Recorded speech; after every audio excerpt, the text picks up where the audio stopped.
그날 밤 돌다리 위에서 선비님께서 제 손을 놓으셨다면 물속에 가라앉았을 것은 제 목숨 하나만이 아니었을 것입니다. 눈보라가 돌다리 위를 하얗게 삼키던 그 밤, 가난한 선비 윤도현은 물가로 미끄러지려는 눈먼 여인의 손을 붙잡았습니다. 그는 그저 한 사람의 목숨을 구했다고만 생각했습니다. 그러나 그 여인이 품에 꼭 안고 있던 낡은 보자기 속에는 오래전에 사라졌다고 믿었던 왕실의 마지막 유언이 숨겨져 있었습니다. 그날 이후 작은 산골 마을에는 이상한 소문이 돌기 시작했고, 가난한 초가집의 낮은 문턱 앞에는 욕심과 거짓, 그리고 오래 묻힌 진실이 함께 찾아오게 되었습니다. 옛날 어느 산골 마을에 겨울이면 강물 위로 하얀 김이 오르고 돌다리 사이마다 묵은 눈이 얼어붙는 작은 고을이 있었어요. 그 마을은 높은 산자락 아래에 기대어 있어 봄은 늦게 오고 가을은 오래 머물렀지요.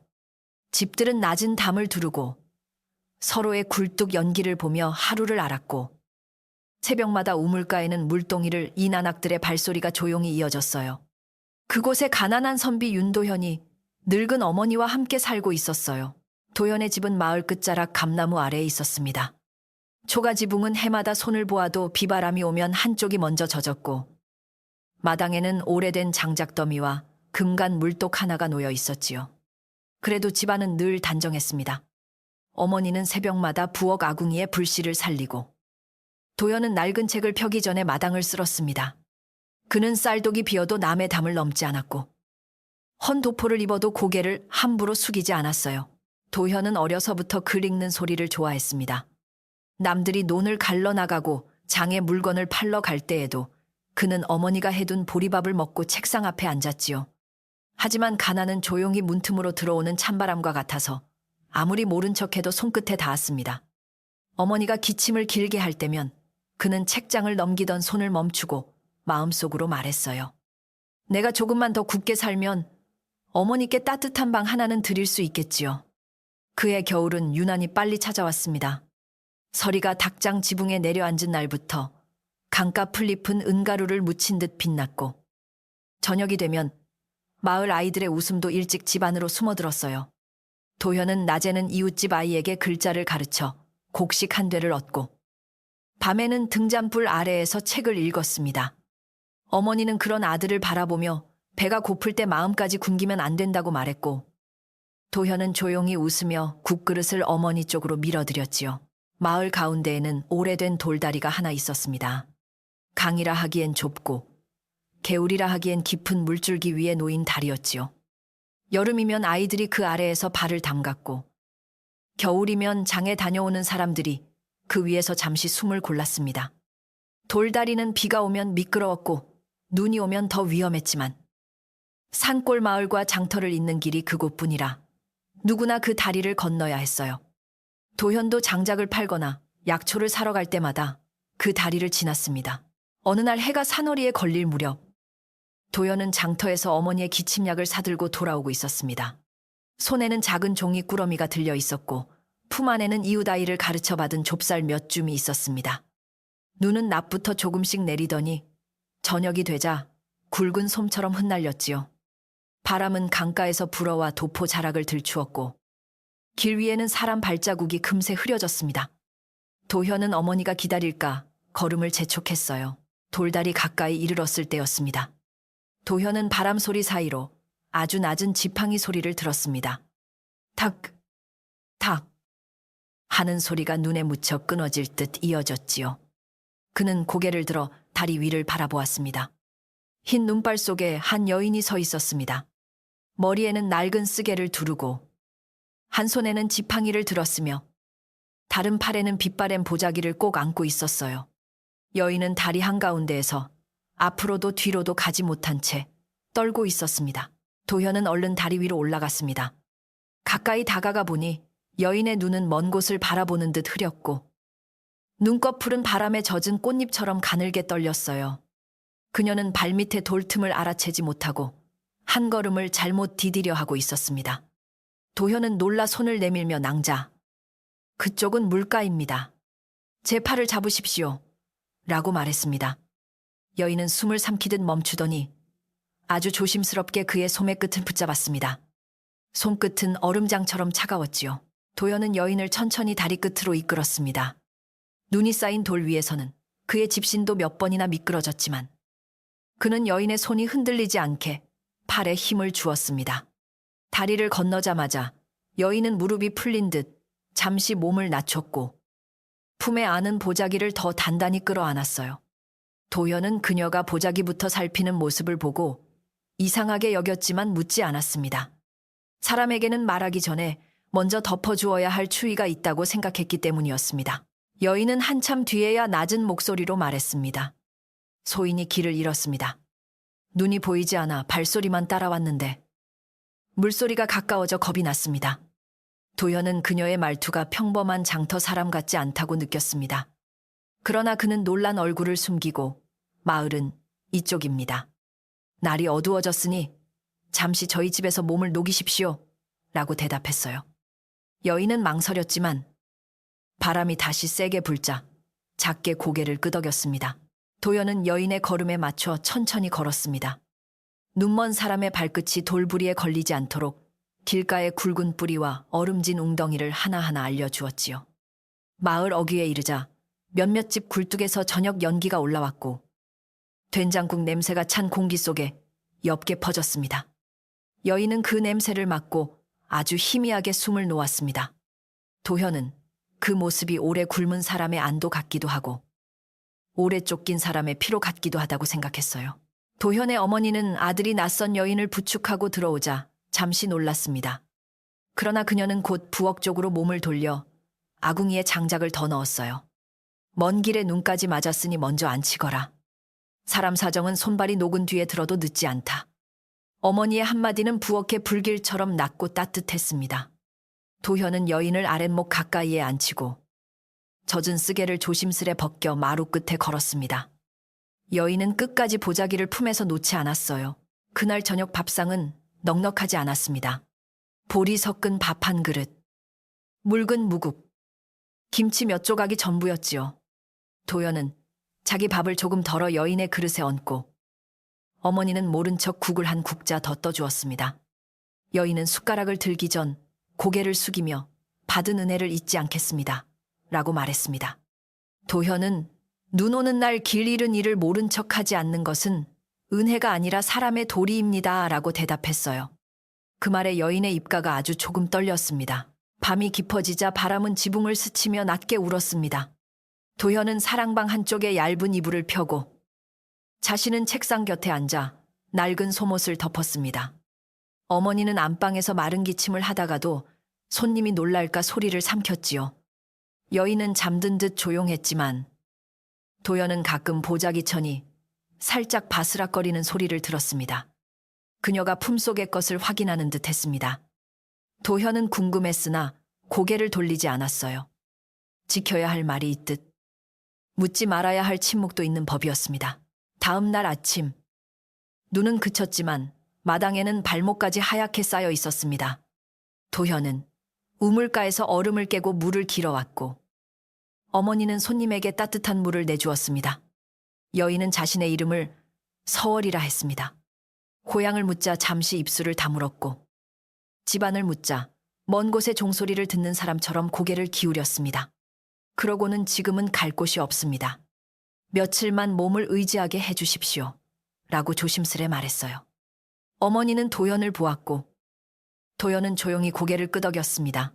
서월은 눈이 보이지 않았지만 집안의 소리를 잘 들었습니다. 부엌문이 삐걱이는 소리, 물동 옆에 바가지가 닿는 소리, 어머니가 숨을 고르는 소리까지 알아차렸지요. 그녀는 손님으로만 앉아있지 않으려 했습니다. 아침이면 손끝으로 마른 콩을 골라내고 낮이면 실타래를 정리하며 저녁이면 어머니의 기침이 잦아들 때까지 조용히 곁에 앉았습니다. 어머니는 눈이 먼 것이지 마음길이 어두운 사람은 아니구나 라고 말했고 서월은 부끄러운 듯 고개를 숙였습니다.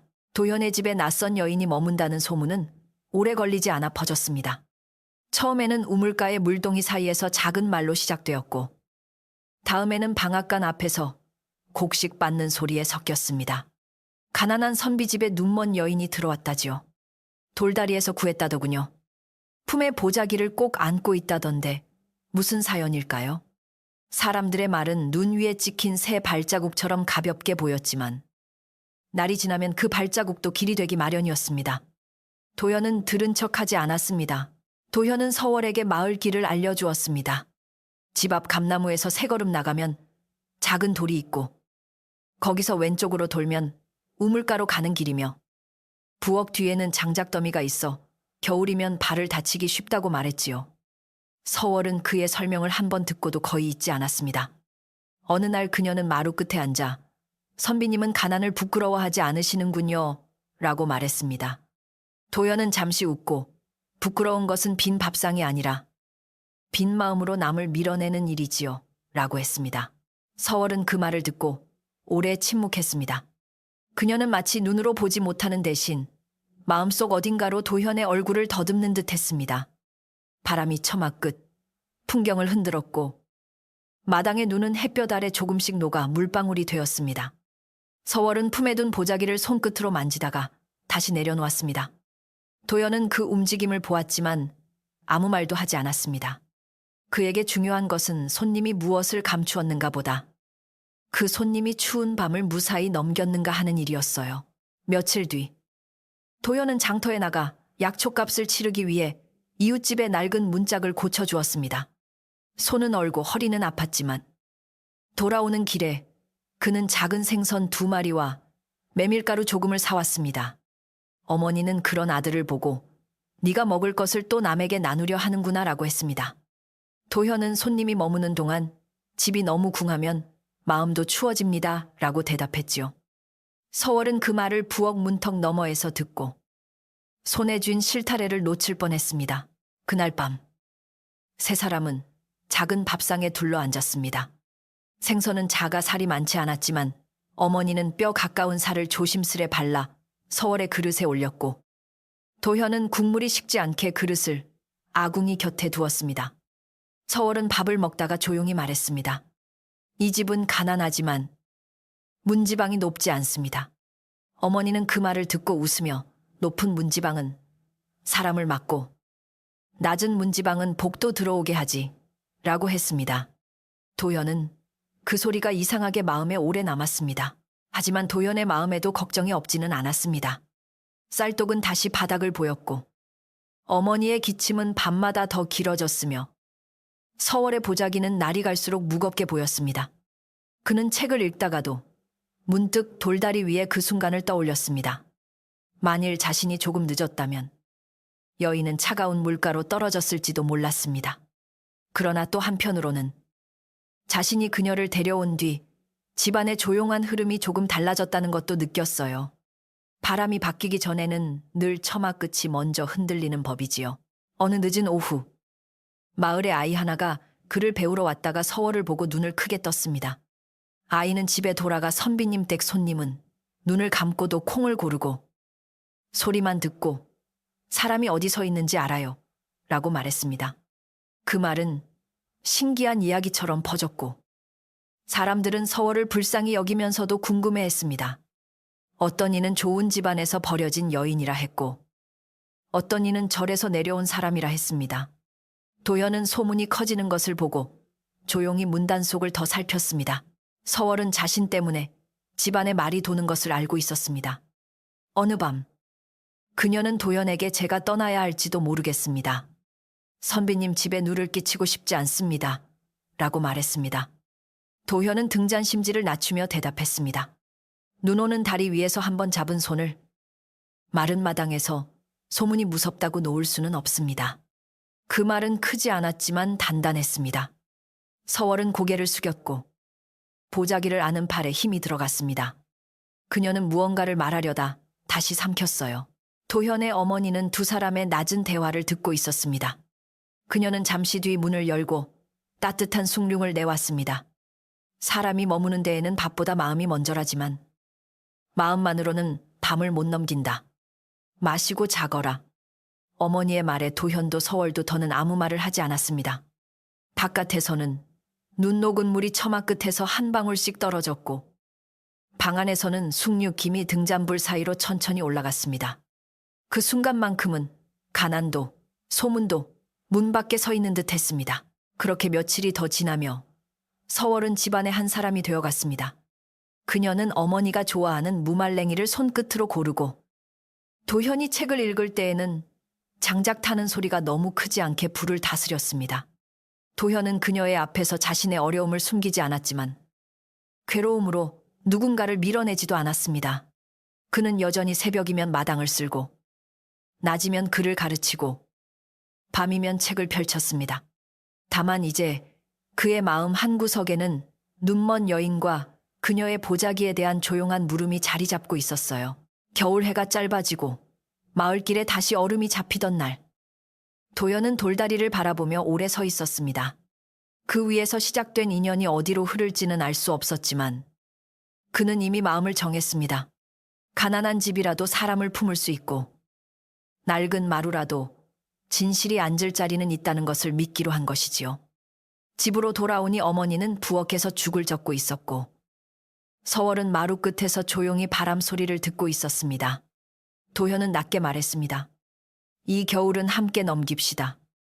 서월은 들릴 듯 말 듯 고맙습니다라고 답했습니다. 그 겨울이 깊어질수록 도현의 집 처마에는 고드름이 길게 매달렸고 마을길은 새벽마다 얇은 얼음으로 반짝였습니다.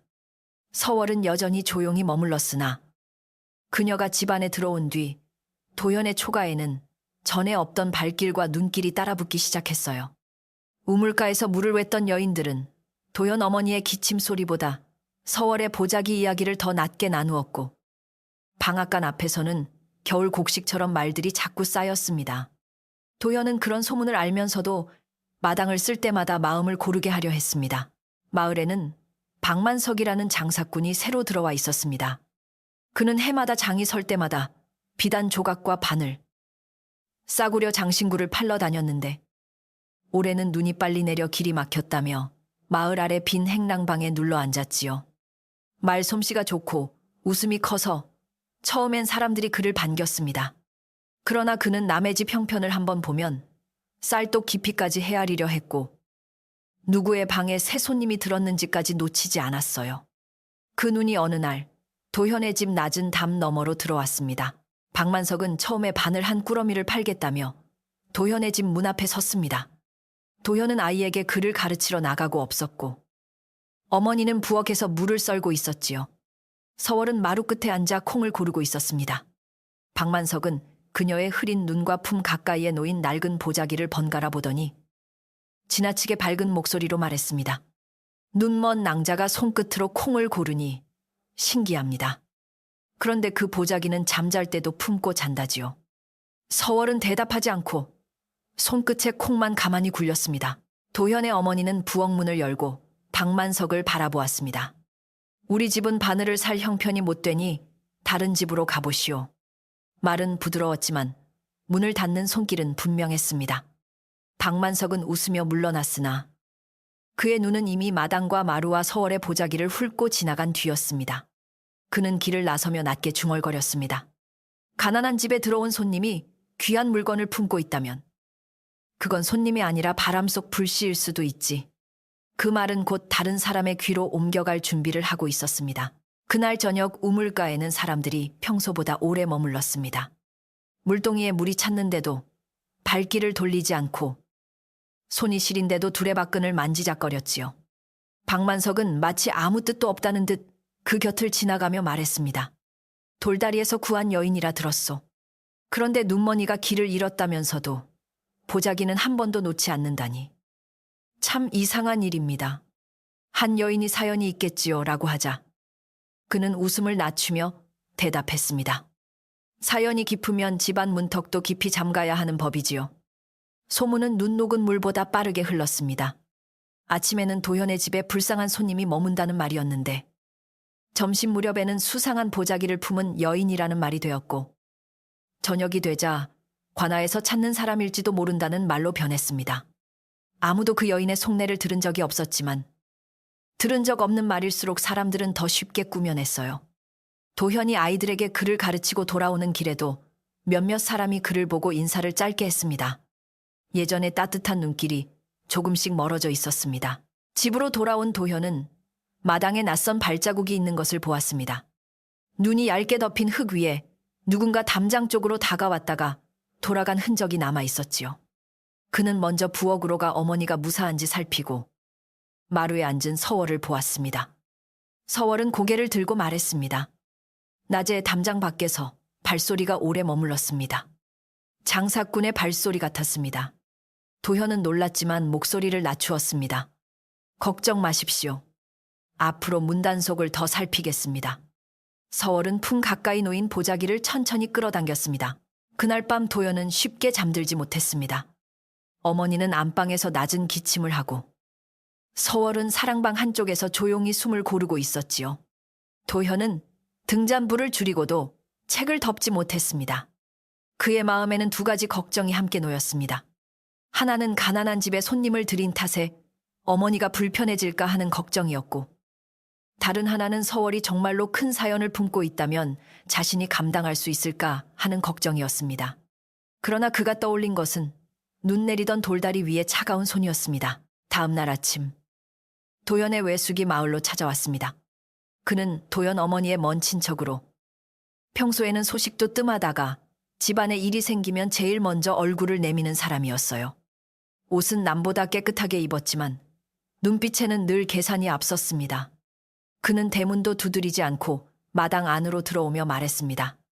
누님, 내가 들은 말이 사실입니까? 가난한 집에 근본도 모르는 여인을 들였다니.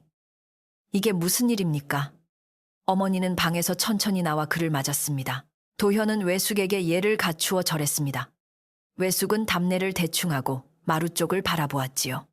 서월은 방 안에 있었지만 그 목소리를 모두 듣고 있었습니다. 외숙은 낮게 혀를 차며 말했습니다. 글 읽는 선비라면 집안 이름부터 살펴야지요. 남이 벌인 사연을 주워오면 결국 자기 집 기둥이 썩습니다. 도연은 두 손을 모으고 대답했습니다. 외숙, 길 잃은 일을 하룻밤 재운 일이 어찌 집안 이름을 썩게 합니까? 그의 말은 공손했지만 쉽게 물러서지 않았습니다. 외숙은 눈썹을 치켜 올렸습니다. 하룻밤이면 모르지만 며칠이 지났습니다. 마을에 말이 돌고 장사꾼이 수상하다 하고 우물가 안악들이 고개를 젓습니다. 네가 과거 길을 바라보려면 이런 흠을 만들면 안 된다. 도현의 어머니는 잠시 기침을 참고 말했습니다. 흠은 사람을 살린 데서 생기지 않는다.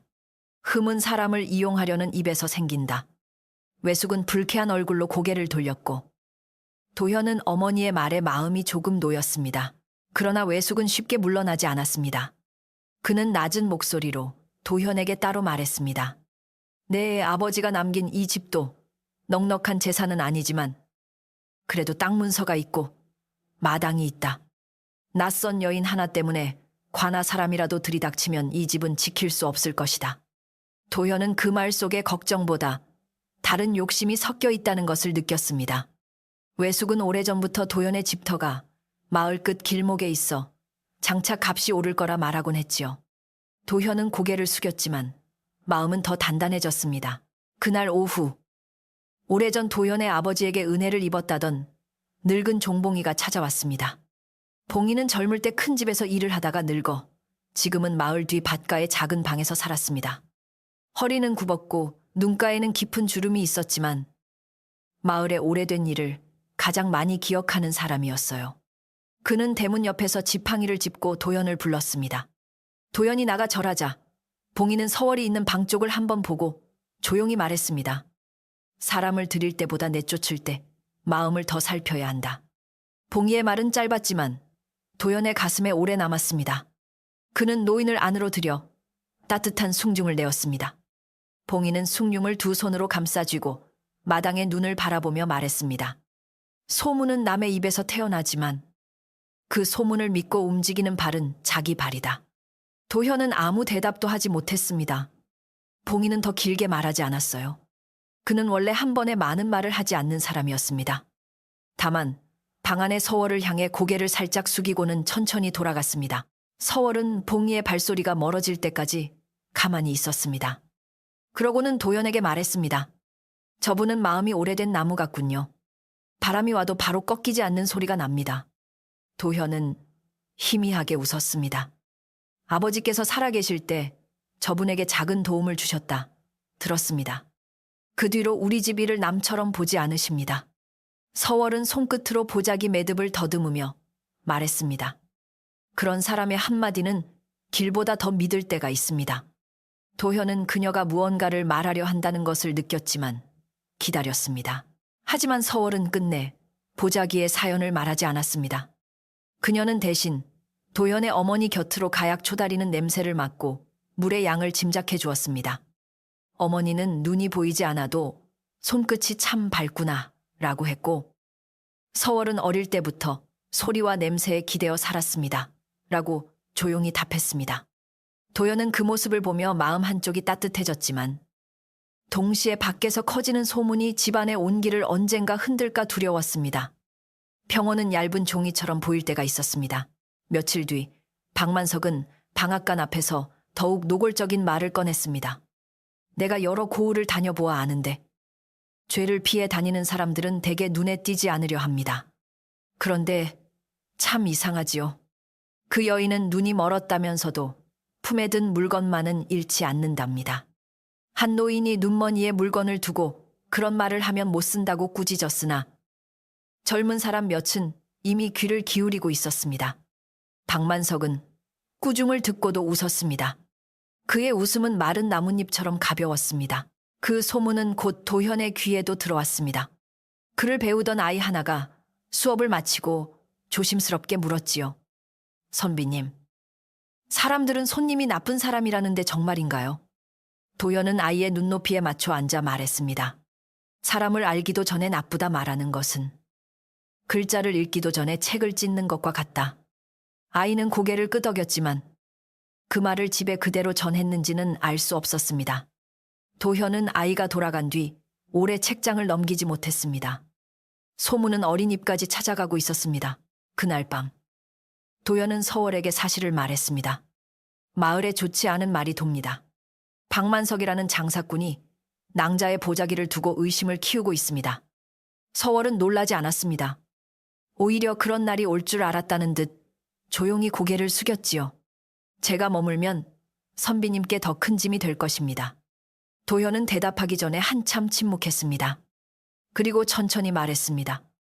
짐이 무겁다고 길 위에 사람을 내려놓으면 그 길은 평생 제 마음속에 남을 것입니다. 서월의 숨이 아주 작게 떨렸습니다.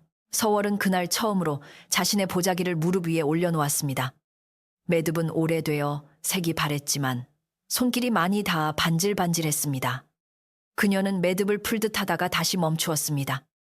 이 안에는 제가 혼자 지키기에는 너무 무겁고 아무에게나 보이기에는 너무 두려운 것이 있습니다. 도현은 더 묻지 않았습니다. 그는 단지 등잔을 조금 낮추고 문 밖을 살폈습니다. 바람은 잦아들었지만 먼 곳에서 개 짖는 소리가 들렸습니다. 그 소리는 조용한 밤에 작은 금이 가는 소리처럼 퍼졌습니다. 다음 날 새벽, 도현은 장작더미 뒤에서 낯선 천조각 하나를 발견했습니다. 남자의 옷자락에서 찢어진 듯한 짙은 갈색 천이었지요. 그 근처 눈 위에는 어젯밤 누군가 서성인 발자국이 희미하게 남아 있었습니다. 도현은 천조각을 손에 쥐고 박만석의 행랑방 쪽을 바라보았습니다.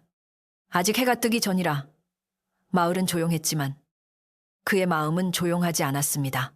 그는 그 천을 어머니께 보이지 않고 책상 서랍 안에 넣었습니다. 서월에게도 바로 말하지 않았어요. 걱정을 더 얹고 싶지 않았기 때문이었습니다. 그러나 서월은 아침상을 물리며 조용히 말했습니다. 밤에 담장 밖에서 두 사람이 속삭였습니다. 한 사람은 장사꾼이고 다른 한 사람은 선비님 집안을 아는 사람 같았습니다. 도현은 손에 들던 그릇을 멈추었습니다. 외숙의 얼굴이 먼저 떠올랐습니다. 어머니도 그 말을 듣고 깊은 한숨을 쉬었습니다. 집이 가난하면 문을 닫아도 남의 눈이 들어오는구나. 도현은 어머니를 안심시키려 했지만 말이 쉽게 나오지 않았습니다. 그는 이제 소문이 단순한 호기심을 넘어섰다는 것을 알았습니다. 그날 저녁 봉이가 다시 찾아왔습니다. 그는 추운 날씨 탓에 숨을 길게 몰아쉬며 마당에 들어섰고 도현은 서둘러 그를 부축했습니다. 봉이는 방 안에 앉지도 않고 문턱 곁에서 말했습니다. 소문이 3번 돌면 4번째에는 손이 움직인다. 그 전에 사람들의 눈앞에서 마음을 바로 세워라. 도현은 그 말뜻을 곧 알아듣지 못했지만 봉인은 더 설명하지 않았습니다. 그는 다만 서월에게 들릴 만큼 낮은 목소리로 숨은 불씨는 바람을 피한다고 꺼지지 않는다고 말하고 돌아섰습니다. 도연은 그 밤 늦게까지 잠들지 못했습니다. 어머니는 이미 지쳐 잠들었고 서월은 방 안에서 고요했습니다.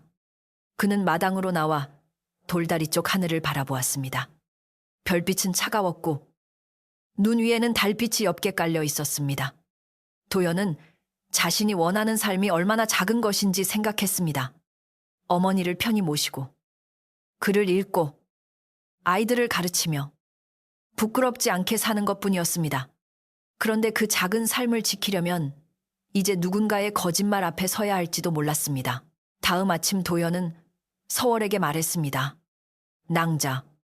저는 낭자의 비밀을 억지로 열고 싶지 않습니다. 그러나 소문이 집의 문턱을 넘기 전에 우리가 먼저 마음을 정해야 할 것 같습니다. 서월은 오래 침묵했습니다. 그녀의 손은 보자기 위에 놓여 있었고 손끝은 차분해 보였지만 아주 조금 떨렸습니다. 마침 부엌에서는 어머니가 죽을 젓는 소리가 들렸고 마당에서는 까치가 낮게 울었습니다. 서월은 마침내 고개를 들고 말했습니다. 그렇다면 오늘 밤 제가 선비님께 먼저 말씀드리겠습니다. 도현은 그 대답을 듣고도 재촉하지 않았습니다. 그는 하루 동안 마을 아이들을 가르치고 어머니의 약을 다리고 대문 빗장을 손보았습니다. 밖에서는 여전히 사람들이 도현의 집을 흘끔거렸고 박만석은 장터 쪽 길목에서 누군가와 길게 이야기했습니다. 외숙도 마을에 더 머물며 이 집 저 집을 드나들었습니다. 모든 것이 아직 터지지 않은 눈더미 같았습니다. 조금만 건드리면 한꺼번에 무너질 듯 했지요. 도연은 마음속으로 봉이의 말을 되새겼습니다. 사람을 내쫓을 때 마음을 더 살펴야 한다고. 밤이 내려오자 도연의 집은 평소보다 더 조용해졌습니다. 어머니는 아궁이에 장작을 하나 더 넣고 방 안에 따뜻한 물을 가져다 놓았습니다. 서월은 마루 끝에 앉아 보자기를 무릎 위에 올렸습니다. 도현은 그녀 앞에 조용히 앉았고 바깥에서는 얼어붙은 대나무 잎이 바람에 서로 부딪혔습니다. 서월은 매듭 위에 손을 얹고 아주 낮게 말했습니다. 제가 이 집에 온 것은 우연 같지만 어쩌면 돌다리 위에서 하늘이 마지막 길을 열어준 것인지도 모릅니다. 도현은 숨을 죽였습니다. 그 순간 대문 밖에서 발소리가 멈췄습니다. 도현은 고개를 들었고 서월도 소리를 들은 듯 몸을 굳혔습니다. 누군가 문틈 가까이 서서 안쪽 말을 엿듣고 있었습니다. 도현은 조용히 일어나 대문 쪽으로 걸어갔습니다. 그가 빗장을 잡는 순간 밖에 발소리가 황급히 멀어졌고 눈 밟는 소리가 골목 아래로 사라졌어요. 도현은 문을 열지 않고 돌아왔습니다. 서월은 보자기를 다시 꼭 안았습니다. 아직 말은 시작되지 않았지만 집을 둘러싼 어둠은 이미 한 걸음 더 가까이 와 있었습니다. 도현이 문가에서 돌아왔을 때 방 안의 등잔불은 심지가 낮아져 노란 꽃잎처럼 작게 흔들리고 있었습니다. 서월은 보자기를 무릎에 올린 채 한동안 아무 말도 하지 않았고 어머니도 부엌 쪽에서 숨소리까지 낮추고 있었습니다. 바깥의 발소리는 사라졌지만 그 소리가 남긴 긴장은 마루 틈 사이에 그대로 스며 있는 듯 했어요. 도현은 다시 자리에 앉아 낭자. 오늘 하지 못할 말이면 내일 해도 됩니다. 라고 조용히 말했습니다. 서월은 고개를 저었습니다. 서월은 두 손으로 오래된 매듭을 만졌습니다. 손끝이 익숙한 길을 더듬듯 천천히 움직였고 낡은 보자기의 주름이 하나씩 풀렸습니다. 그 안에서는 다시 비단천이 나오고 비단천 안에서는 오래된 종이봉투가 모습을 드러냈습니다. 봉투는 세월을 견딘 듯 가장자리가 닳아 있었지만 붉은 끈은 여전히 단단히 묶여 있었습니다. 도현은 그 끈을 보는 순간 가슴이 조용히 내려앉았습니다. 그것은 가난한 집 부엌에서 흔히 볼 물건이 아니었습니다. 서월은 봉투를 펼치지 않은 채 말했습니다. 이것은 제가 가진 것이 아니라 제가 지켜온 것입니다. 제 아버지는 궁 안에서 글을 보관하던 사람이었고 돌아가시기 전 이 봉투를 제 손에 맡겼습니다. 도연은 그녀의 목소리가 처음보다 더 낮아진 것을 느꼈습니다. 서월은 눈이 보이지 않았지만 그 순간 누구보다 분명한 곳을 바라보는 사람처럼 앉아 있었습니다. 어머니는 부엌 문을 조금 열고 말없이 그 이야기를 들었습니다. 장작 타는 소리만 사이사이 작게 끼어들었습니다. 서월은 어린 시절부터 궁 안의 뜰소리와 종소리를 기억한다고 했습니다. 그러나 어느 해 궁 안에 큰 바람이 불고 많은 이들이 서로를 믿지 못하게 되었으며 충직한 사람들의 이름이 하루아침에 더럽혀졌다고 했지요. 그때 병든 임금은 마지막 뜻을 남겼고 그 뜻을 적은 봉투가 밤중에 조용히 옮겨졌다고 했습니다. 서월의 아버지는 그 글이 탐욕스러운 손에 들어가면 죄 없는 이들이 다시 다칠 것이라며 숨겼습니다. 그리고 눈먼 딸에게 끝까지 지키라 부탁했습니다. 도현은 등잔불을 바라보다가 천천히 물었습니다. 그렇다면 낭자는 왜 이 산골까지 오셨습니까? 서월은 손바닥으로 봉투를 감싸며 대답했습니다. 마지막 뜻을 맡을 사람을 찾아가던 길이었습니다. 그러나 저를 쫓던 이들이 있었고 눈보라 속에서 길을 잃었습니다. 돌다리 위에서 선비님을 만나지 못했다면 저는 이 봉투와 함께 물속으로 사라졌을지도 모릅니다. 그녀의 말은 담담했지만 도현은 그 속에 오래 눌러둔 두려움이 있음을 알았습니다. 어머니는 조용히 한숨을 쉬었습니다. 봉투 안의 글은 아직 열리지 않았습니다. 서월은 함부로 펼칠 수 없는 것이라 했고 도현도 억지로 보자 하지 않았습니다. 다만 붉은 끈 끝에 작은 매듭이 특이하게 묶여 있었고 봉투 겉에는 오래된 손때가 얹혀 있었습니다. 서월은 이 끈은 왕실에서 중요한 글을 묶을 때 쓰던 방식입니다. 제 아버지가 손끝으로 가르쳐 주셨습니다. 라고 말했습니다. 도연은 그제야 박만석이 보자기에 집착한 까닭을 조금 알 것 같았습니다. 귀한 냄새는 욕심 많은 사람의 코에 먼저 닿는 법이었습니다. 그 밤 세 사람은 늦게까지 불을 끄지 못했습니다. 도현은 문 밖을 다시 살피고 어머니는 서월에게 따뜻한 물을 건넸습니다. 서월은 봉투를 다시 보자기 속에 넣으며 말했습니다. 제가 이 집에 더 머물면 위험이 올 것입니다. 어머니는 천천히 고개를 저으며 대답했습니다. 위험이 문 밖에 서 있다고 해서 사람을 밤길로 밀어낼 수는 없다. 도현은 어머니의 말에 힘을 얻었지만 마음 한쪽에는 무거운 돌이 놓인 듯 했습니다. 이제 소문은 단순한 소문이 아니게 되었습니다. 다음 날 아침, 마당에는 밤새 새로 내린 눈이 얇게 쌓여 있었습니다. 도현은 대문 밖으로 나가 발자국을 살폈습니다. 골목 아래로 이어진 흔적은 두 사람의 것이었고 하나는 박만석의 넓은 신발 모양과 닮아 있었습니다.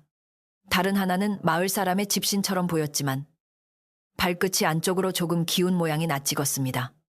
도현은 외숙이 걸을 때 한쪽 발을 살짝 끄는 버릇을 떠올렸습니다. 그는 눈 위의 흔적을 손으로 지우지 않고 조용히 바라보았습니다. 발자국도 때로는 말보다 오래 남았습니다. 도현은 그 발자국을 어머니와 서월에게 말하지 않았습니다. 대신 마당 한쪽에 작은 솔가지를 꽂아두고 발자국이 지나간 곳을 마음속에 새겨두었습니다. 낮이 되자 그는 글 배우러 온 아이들을 평소처럼 앉히고 목소리를 고르게 하여 글을 읽어주었습니다. 그러나 아이들의 눈은 자꾸 사랑방 문 쪽으로 향했습니다. 어떤 아이는 집에서 들은 말을 삼키지 못하고 입술을 달싹였지요. 도현은 그 모습을 보고도 화내지 않았습니다. 아이들이 나쁜 것이 아니라 어른들의 말이 아이 귀에 먼저 닿았을 뿐이었습니다. 그날 오후 박만석은 다시 우물가에 나타났습니다. 그는 물을 찾는 것도 아니면서 두레방 옆에 서서 손을 비비고 있었습니다. 마을 여인들이 모이자 그는 일부러 낮은 목소리로 말했습니다. 밤마다 선비집에 불이 늦게까지 켜진다지요. 손님이 눈멀었다고 해도 눈먼 사람이 늘 죄 없는 것은 아닙니다. 한 여인이 그런 말은 조심하시오. 라고 했지만 다른 사람들은 이미 서로의 얼굴을 바라보았습니다. 박만석은 그 틈을 놓치지 않았습니다. 보자기 안이 떳떳하면 왜 감춥니까? 그 말은 저녁 무렵 도현의 집 문턱까지 왔습니다. 이웃집 노파가 무김치를 조금 들고 오며 조심스럽게 말했습니다. 선비님, 마을이 시끄럽습니다. 좋은 마음으로 한 일도 남의 입에 오르면 집안이 피곤해집니다. 도현은 무김치를 받아들고 정중히 고개를 숙였습니다. 걱정해 주셔서 고맙습니다. 그러나 아직 누구도 다친 일이 없고 누구도 죄를 본 일이 없습니다. 노파는 한참 도현을 보다가 낮게 말했습니다. 그래도 눈길에는 돌이 숨어 있으니 발을 살피십시오. 그리고 천천히 돌아갔습니다. 그날 밤 서월은 도연에게 왕실 유언의 일부를 말로 들려주었습니다. 봉투를 열지는 않았지만 아버지에게서 외워들은 대목이 있다고 했지요. 그 글에는 오래전 억울하게 죄를 뒤집어 쓴 신하의 이름과 그 신하가 지키려 했던 백성들의 논밭 이야기가 담겨 있었습니다. 욕심 많은 관리들이 흉년을 핑계로 마을 땅을 빼앗았고 그 일을 바로잡으라는 뜻이 있었다고 했습니다. 도현은 듣는 동안 자신도 모르게 두 손을 무릎 위에 모았습니다. 가난한 사람의 밥그릇도 그 글 속에 있었던 것입니다. 서월은 이어 말했습니다. 이 글이 제대로 전해지면 누군가는 잃은 이름을 되찾고 누군가는 빼앗긴 논을 되찾을 것입니다.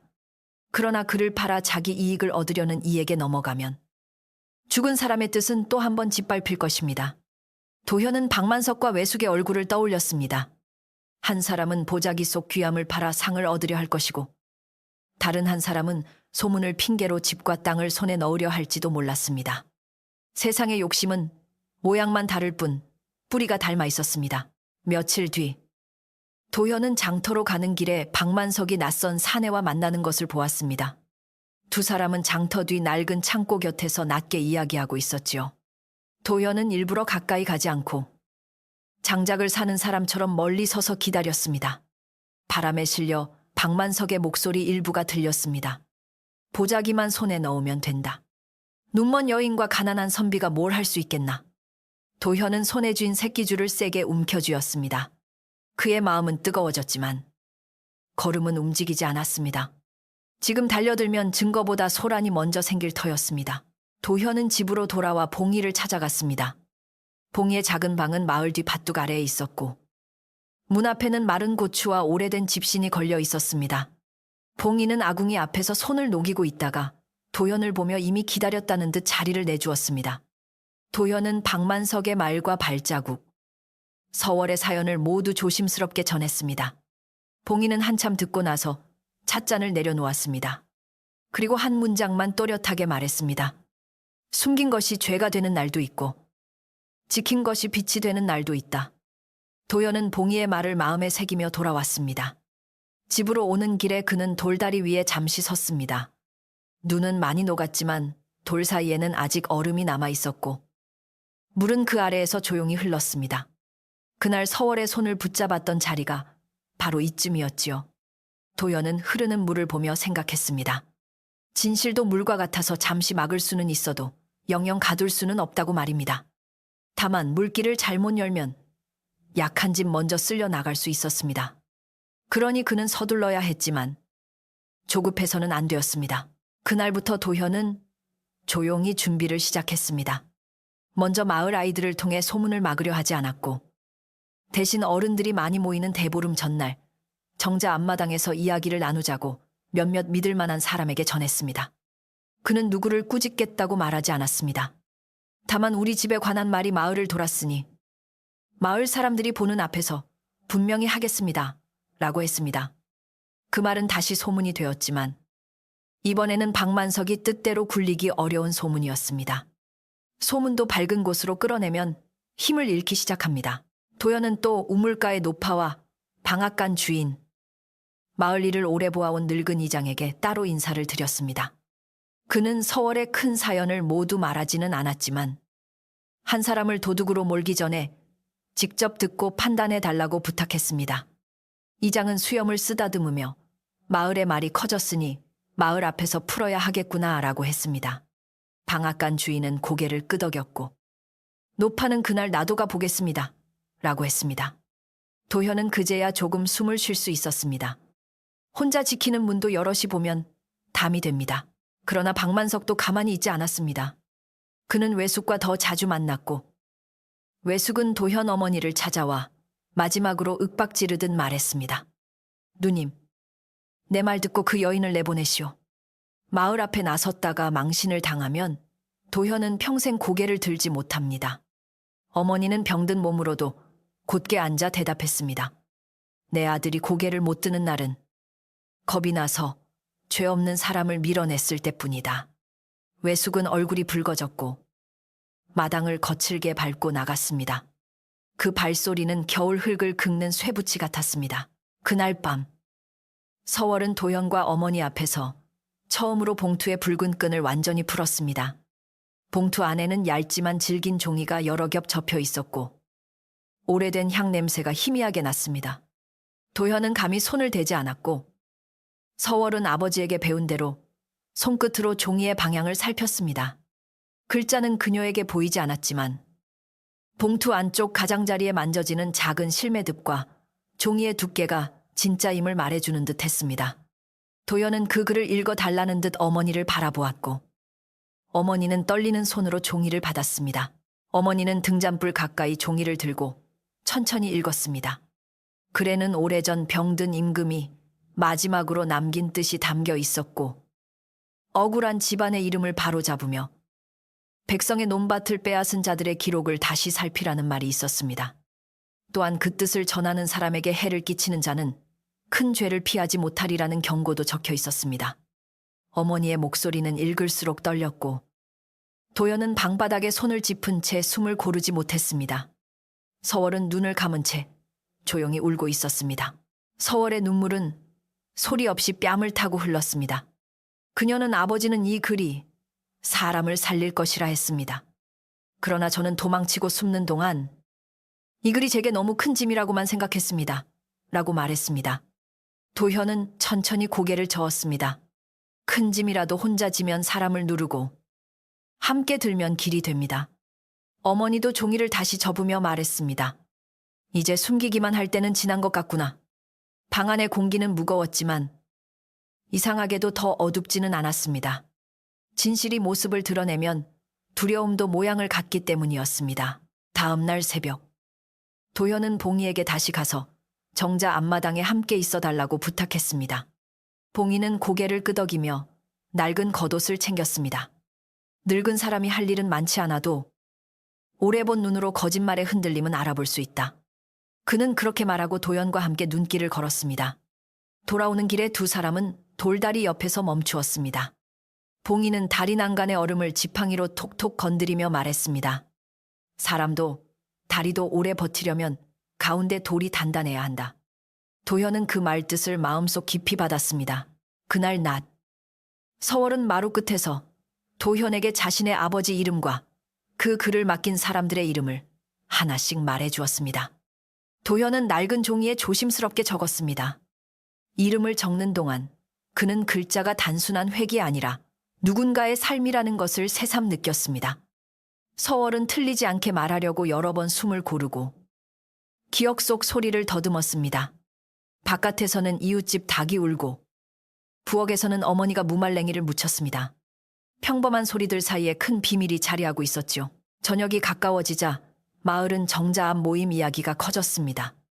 어떤 사람은 도현이 스스로 화를 부른다고 했고 어떤 사람은 그래도 직접 들어보아야 한다고 했습니다. 박만석은 사람들 사이를 오가며 도둑이 먼저 소리친다더니 내일 재밌는 일이 나겠구나 라고 빈정거렸습니다. 외숙은 도현의 집을 멀리서 바라보다가 어둑해지자 골목 안으로 사라졌습니다. 도현은 그들의 움직임을 보면서도 더는 흔들리지 않았습니다. 이제 밝힐 것은 밝히고 멈출 것은 멈추게 해야 했습니다. 그 밤 도현의 집에서는 특별히 많은 말을 하지 않았습니다. 어머니는 오래된 옷을 꺼내 서월의 어깨에 걸쳐 주었고 도현은 봉투를 다시 비단 천에 싸서 서월이 알아볼 수 있게 매듭을 묶었습니다. 서월은 손끝으로 매듭을 확인하고 말했습니다. 내일 제가 사람들 앞에서 떨면 어찌합니까? 도현은 부드럽게 대답했습니다. 눈먼 사람이 돌다리를 건널 때도 한 걸음씩 건넙니다. 내일도 한마디씩 말하면 됩니다. 서월은 그 말을 듣고 처음으로 아주 작게 웃었습니다. 그 웃음은 긴 겨울밤의 작은 불씨 같았습니다. 잠자리에 들기 전 도현은 마당으로 나가 하늘을 보았습니다. 구름 사이로 달이 흐리게 떠 있었고 돌다리 쪽에서는 물소리가 낮게 들렸습니다. 그는 내일 자신이 마을 사람들 앞에서 무엇을 지켜야 하는지 다시 생각했습니다. 그것은 보자기 속 글만이 아니었습니다. 눈먼 여인을 사람으로 대했던 마음, 가난해도 문을 열었던 어머니의 뜻, 그리고 거짓말이 약한 집을 짓밟지 못하게 하려는 작은 의지였습니다. 도연은 두 손을 모아 마음속으로 말했습니다. 부디 밝은 말이 어두운 말을 이기게 해주십시오. 방 안으로 돌아오자 어머니와 서월은 이미 조용히 누워 있었습니다. 등잔불은 아주 낮게 줄어 있었고 아궁이 속숯불은 붉은 눈처럼 남아 있었습니다. 도현은 책상 곁에 앉아 마지막으로 적어둔 이름들을 접었습니다. 내일이면 이 작은 초가의 사연이 정자 앞마당으로 나아가고 돌다리 위에서 시작된 인연이 많은 사람의 눈앞에 서게 될 것이었습니다. 그는 두려웠지만 후회하지 않았습니다. 사람을 구한 손이 이제는 진실을 붙들어야 할 때가 온 것입니다. 대보름을 앞둔 아침, 마을에는 밤새 내린 서리가 지붕마다 하얗게 앉아 있었습니다. 해가 떠도 찬 기운은 쉽게 물러가지 않았고 우물가의 두레박줄은 얼음처럼 뻣뻣했지요. 도현은 평소보다 이른 시각에 마당을 쓸었습니다. 빗자루가 눈가루를 밀 때마다 사각거리는 소리가 낮게 났고 그 소리는 마치 마음속에 쌓인 두려움을 조금씩 치우는 소리 같았습니다. 어머니는 부엌에서 묽은 죽을 끓였고 서월은 마루 끝에 앉아 보자기 매듭을 손끝으로 확인했습니다. 도현은 죽 한 그릇을 서월 앞에 놓고 말했습니다. 오늘은 길고 차가운 날이 될 것입니다. 먼저 속을 데우십시오. 서월은 숟가락을 들었지만 쉽게 입에 넣지 못했습니다. 어머니가 그 모습을 보고 낮게 말했습니다. 빈속으로 진실을 말하면 목소리가 먼저 흔들린다. 밥이든 죽이든 조금은 먹어두어라. 서월은 그제야 조용히 한 숟가락을 삼켰습니다. 따뜻한 김이 얼굴 가까이 올라오자 그녀의 떨리던 손도 아주 조금 가라앉았습니다. 도현은 말없이 대문 빗장을 다시 살폈습니다. 정자 앞마당은 마을 한가운데 있는 넓은 흙마당이었습니다. 여름이면 노인들이 그늘 아래 바둑을 두고 가을이면 사람들이 곡식 이야기를 나누던 곳이지요. 그날은 이른 아침부터 사람들이 하나둘 모이기 시작했습니다. 아이들은 어른들의 눈치를 보며 담장 곁에 붙어 섰고 안악들은 두꺼운 치마를 여미며 서로의 얼굴을 살폈습니다. 방앗간 주인, 우물가 노파, 늙은 이장도 자리에 나왔습니다. 모두 도연의 집 이야기가 어디까지 사실인지 듣고 싶어 했습니다. 박만석은 누구보다 먼저 정자 곁에 와 있었습니다. 그는 깨끗한 겉옷을 걸치고 마치 남의 걱정을 진심으로 해주는 사람처럼 얼굴에 그럴듯한 근심을 얹고 있었지요. 곁에는 도연의 외숙도 서 있었습니다. 외숙은 팔짱을 끼고 마을 사람들을 둘러보며 낮은 목소리로 말했습니다. 오늘은 집안 망신을 더 크게 만드는 날이 될지도 모릅니다. 박만석은 그 말에 맞장구 치듯 고개를 끄덕였습니다. 그러나 그의 눈은 정자 길목이 아니라 도현이 올 방향을 계속 살피고 있었습니다.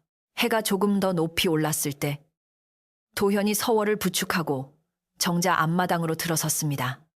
서월은 어머니가 걸쳐준 낡은 겉옷을 입고 있었고 품에는 보자기를 안고 있었습니다. 도현의 어머니도 지팡이를 짚고 천천히 뒤따랐으며 봉이는 조금 떨어진 곳에서 굽은 허리를 세우고 걸어왔습니다.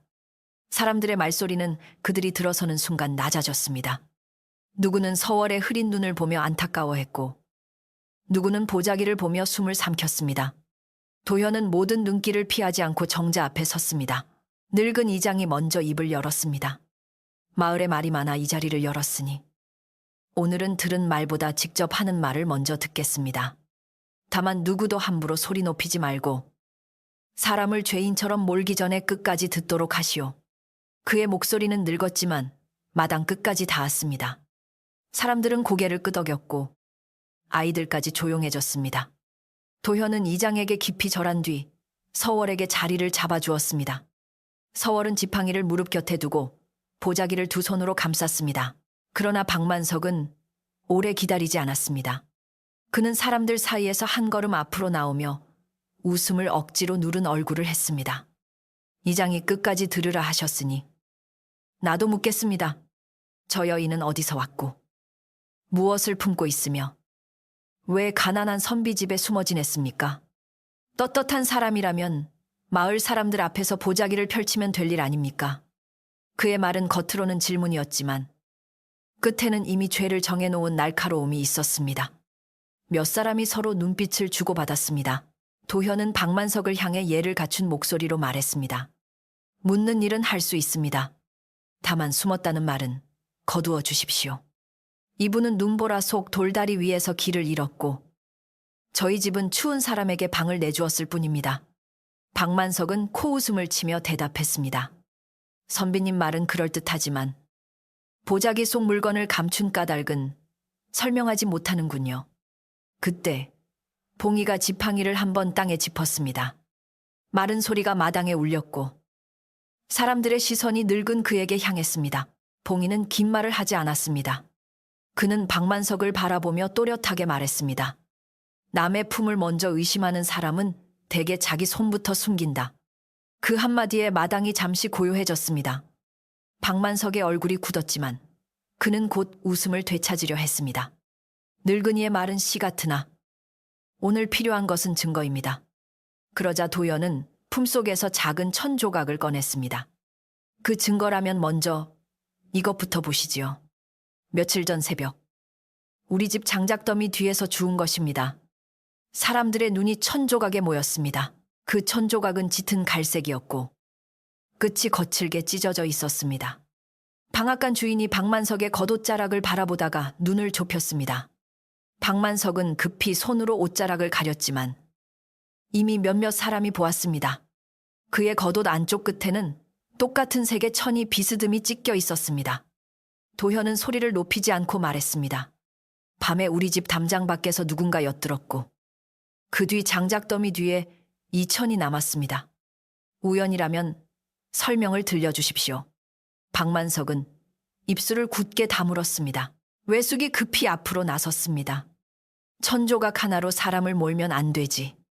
오히려 도현, 내가 오늘 사람들 앞에서 집안일을 더럽히고 있구나. 그의 목소리는 도현을 꾸짖는 듯 했지만 끝이 조금 떨렸습니다. 그때 서월이 천천히 고개를 들었습니다. 그날 밤 담장 밖에는 두 사람이 있었습니다. 한 사람은 장사꾼의 발소리였고 다른 한 사람은 한쪽 발을 조금 끌었습니다. 사람들은 외숙의 발을 보았습니다. 외숙은 무심코 뒤로 물러서다 오른발을 살짝 끌었고 그 움직임이 마당 위에 너무 분명하게 드러났습니다. 도현의 어머니는 그 모습을 보고도 화를 내지 않았습니다. 다만 지팡이에 몸을 기대고 외숙을 바라보며 말했습니다. 동생, 가난한 누이 집이 부끄러웠다면 찾아오지 않아도 되었다. 그러나 남의 손님을 핑계 삼아 집을 흔들 일은 아니었다. 외숙은 얼굴을 붉히며 변명하려 했지만 말이 쉽게 이어지지 않았습니다. 우물가 노파가 낮게 중얼거렸습니다. 그래서 자꾸 그 여인을 내보내라 했구먼. 그 말은 작은 소리였지만 마당에 모인 사람들의 마음을 한쪽으로 움직였습니다. 박만석은 궁지에 몰리자 목소리를 높였습니다. 좋습니다. 내가 담장 곁을 지났다고 칩시다. 그렇다고 저 여인의 보자기 속이 깨끗하다는 뜻은 아닙니다. 오히려 모두가 보는 앞에서 열어야 하지 않겠습니까? 보자기 안에 도둑 물건이 있다면 누가 책임질 것입니까? 그는 사람들의 두려움을 다시 붙들려 했습니다. 몇몇은 여전히 불안한 얼굴이었습니다. 그때 서월이 조용히 보자기 매듭 위에 손을 올렸습니다. 그녀의 손은 떨렸지만 목소리는 전날 밤보다 더 차분했습니다. 서월은 말했습니다. 저는 죄를 피해 숨은 사람이 아닙니다. 저는 죽은 아버지가 맡긴 마지막 글을 지켜온 사람입니다. 이 글은 제 것이 아니며 팔 수 있는 물건도 아니고 누군가를 속이기 위한 장식도 아닙니다. 그녀는 천천히 매듭을 풀었습니다. 낡은 보자기 안에서 비단 천이 나오고 그 안에서 붉은 끈으로 묶였던 봉투가 모습을 드러냈습니다. 사람들은 숨을 죽였습니다. 햇빛이 봉투 가장자리에 닿자 오래된 종잇빛이 한순간 따뜻하게 떠올랐습니다. 도연의 어머니는 서월의 허락을 받고 봉투 속 글을 꺼냈습니다. 그녀는 글을 두 손으로 받쳐들고 이장에게 먼저 보였습니다. 이장은 글의 겉모양과 묶인 흔적을 살피더니 얼굴이 무거워졌습니다. 그는 마을에서 오래 살아 많은 서류를 보았지만 그런 품격과 오래된 손길이 담긴 글은 흔히 볼 수 없었습니다. 이장은 이것은 장사꾼의 손에서 나올 물건이 아니오 라고 말했습니다. 그 말에 사람들의 웅성거림이 다시 일었고 박만석의 얼굴은 조금 더 창백해졌습니다. 어머니는 떨리는 목소리로 글의 뜻을 읽기 시작했습니다. 거기에는 오래전 억울하게 죄를 뒤집어 쓴 충직한 신하의 집안을 다시 살피라는 내용이 있었고 흉년을 핑계로 가난한 백성의 논밭을 빼앗은 이를 바로잡으라는 말도 있었습니다. 또한 그 뜻을 전하는 이를 해치거나 그를 탐내는 자는 큰 벌을 피하지 못하리라는 경고가 적혀 있었습니다. 어머니가 한 구절씩 읽을 때마다 마을 사람들의 얼굴은 달라졌습니다. 처음에 호기심은 부끄러움으로, 의심은 조심스러운 놀라움으로 바뀌었습니다. 서월은 글이 읽히는 동안 눈을 감고 있었습니다. 그녀에게 글자는 보이지 않았지만 아버지의 마지막 목소리가 다시 살아나는 듯 했습니다. 그녀는 마침내 사람들을 향해 말했습니다. 저는 이 글을 팔아 밥을 얻으려 한 적이 없습니다. 이 글이 잘못된 손에 들어가면 억울한 사람들의 이름은 다시 묻히고 욕심 많은 사람은 상을 받을 것입니다. 그래서 저는 말하지 못했습니다. 그녀의 목소리는 크지 않았지만 정자 앞마당의 찬 공기 속에서 오히려 또렷하게 울렸습니다. 그때 방앗간 주인이 박만석을 향해 물었습니다. 당신은 어찌 저 보자기 안에 귀한 물건이 있다는 것을 그리 먼저 알았소? 박만석은 대답하지 못했습니다. 이장이 다시 물었습니다. 그리고 왜 밤에 남의 담장 곁을 서성였소? 박만석은 입술을 깨물다가 말했습니다. 나는 그저 마을을 걱정했을 뿐입니다. 봉이가 천천히 고개를 저었습니다. 걱정은 대문을 두드리고 들어오지만 욕심은 담장 밑에서 귀를 댄다. 사람들 몇이 낮게 탄식했습니다. 이제 박만석의 말은 힘을 잃고 있었습니다. 도현은 외숙에게도 조용히 물었습니다. 외숙께서는 왜 박만석과 함께 우리 집 근처에 오셨습니까? 그리고 왜 어머니께 자꾸 서월 낭자를 내보내라 하셨습니까? 외숙은 처음엔 화를 내려 했지만 마을 사람들의 눈이 모두 자신에게 머무르자 목소리가 낮아졌습니다. 그는 결국 도연의 집터가 마을 길목이라 탐났고 소문이 커지면 누이와 조카가 겁을 먹고 집을 처분할지도 모른다고 생각했다고 털어놓았습니다. 그 말이 나오자 도현의 어머니는 눈을 감았습니다. 슬픔은 분노보다 더 조용히 사람을 누르는 법이었습니다. 마을 사람들은 한동안 아무 말도 하지 못했습니다. 사적인 집안일로만 보였던 일이 남의 욕심과 거짓 소문이 얽힌 일이라는 것이 드러났기 때문이었습니다. 늙은 이장은 지팡이를 짚고 일어나 말했습니다. 오늘 이 자리에서 두 가지를 정하겠습니다. 박만석은 남의 집을 엿보고 귀한 글을 노린 이를 사과하고 이 마을에서 장사를 거두시오. 외숙되는 이는 다시는 누이 집의 욕심으로 발들이지 마시오. 그의 말은 법보다 조용했지만 마을 사람들의 고개가 함께 끄덕였습니다. 박만석은 억울하다는 표정을 지었지만 더 버티지 못했습니다. 방앗간 주인과 몇몇 장정이 그의 행랑방 물건을 챙겨 장터 길목까지 내보내겠다고 했습니다. 박만석은 마지막까지 나는 아무것도 훔치지 않았다고 중얼거렸지만 누구도 그 말을 받아주지 않았습니다. 외숙은 도현 어머니 앞에 억지로 고개를 숙였습니다. 어머니는 사과를 길게 받지 않았습니다. 가거라. 사람의 집을 탐낸 발은 그 집 문턱을 넘지 않는 것이 낫다. 그 말에 외숙은 더는 눈을 마주치지 못하고 물러났습니다. 서월은 모든 일이 끝난 뒤에도 한동안 움직이지 못했습니다. 도연은 그녀의 곁에 앉아 낮게 말했습니다. 끝났습니다. 이제 마을 사람들이 들었습니다. 서월은 보이지 않는 눈으로 마당의 웅성거림을 듣고 손끝으로 다시 봉투를 감쌌습니다. 끝났다기보다 이제 제대로 가야 할 길이 열린 것 같습니다. 도현은 고개를 끄덕였습니다. 이장은 그를 안전하게 전할 방도를 함께 찾겠다고 했고 봉이는 그 과정에 믿을 만한 사람 몇을 세우자고 조언했습니다. 정자 앞마당의 찬바람은 여전했지만 사람들의 눈빛은 처음보다 부드러워져 있었습니다. 모임이 끝나자 마을 사람들은 천천히 흩어졌습니다. 우물가 노파는 도현의 어머니에게 다가와 작게 손을 잡았습니다. 괜한 말이 돌 때 나도 귀를 닫지 못했습니다. 미안합니다. 어머니는 그녀의 손등을 두드리며 사람은 바람소리를 다 막을 수 없다. 다만 다음에는 문이 아니라 마음을 먼저 닫지 맙시다. 라고 했습니다. 노파는 눈시울을 붉히며 고개를 끄덕였습니다. 아이들은 멀리서 서월을 바라보다가 이제는 무서워하기보다 신기하고 안쓰러운 눈으로 보았습니다. 소문이 조금씩 사람의 얼굴을 되찾고 있었습니다. 도현의 집으로 돌아오는 길. 세 사람은 돌다리를 지났습니다. 서월은 도현의 팔을 잡고 천천히 걸었습니다. 처음 만난 날처럼 눈보라는 없었지만 돌 사이에는 아직 찬 얼음이 남아 있었습니다. 서월은 다리 한가운데에서 잠시 멈추고 말했습니다. 그날 이곳에서 물소리만 들렸는데 오늘은 사람들의 마음이 조금씩 움직이는 소리가 들립니다. 도현은 웃지 않고 고요히 대답했습니다. 낭자를 살린 것은 제 손이지만 오늘 우리 집을 살린 것은 낭자의 용기입니다. 서월은 고개를 숙였습니다. 집에 돌아오자 어머니는 가장 먼저 부엌으로 갔습니다. 큰일이 끝난 집은 이상하게 밥부터 생각나기 마련이었지요. 쌀은 많지 않았지만 어머니는 보리와 콩을 섞어 죽을 넉넉히 끓였습니다. 도현은 장작을 패고 서월은 손끝으로 무김치를 작은 그릇에 담았습니다. 부엌에는 오래간만에 소란스럽지 않은 온기가 퍼졌습니다.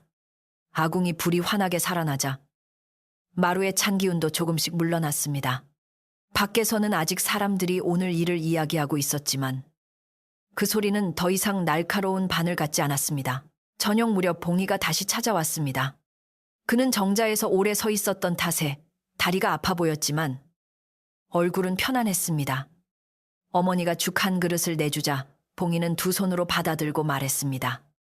오늘은 죽맛이 좋겠구나.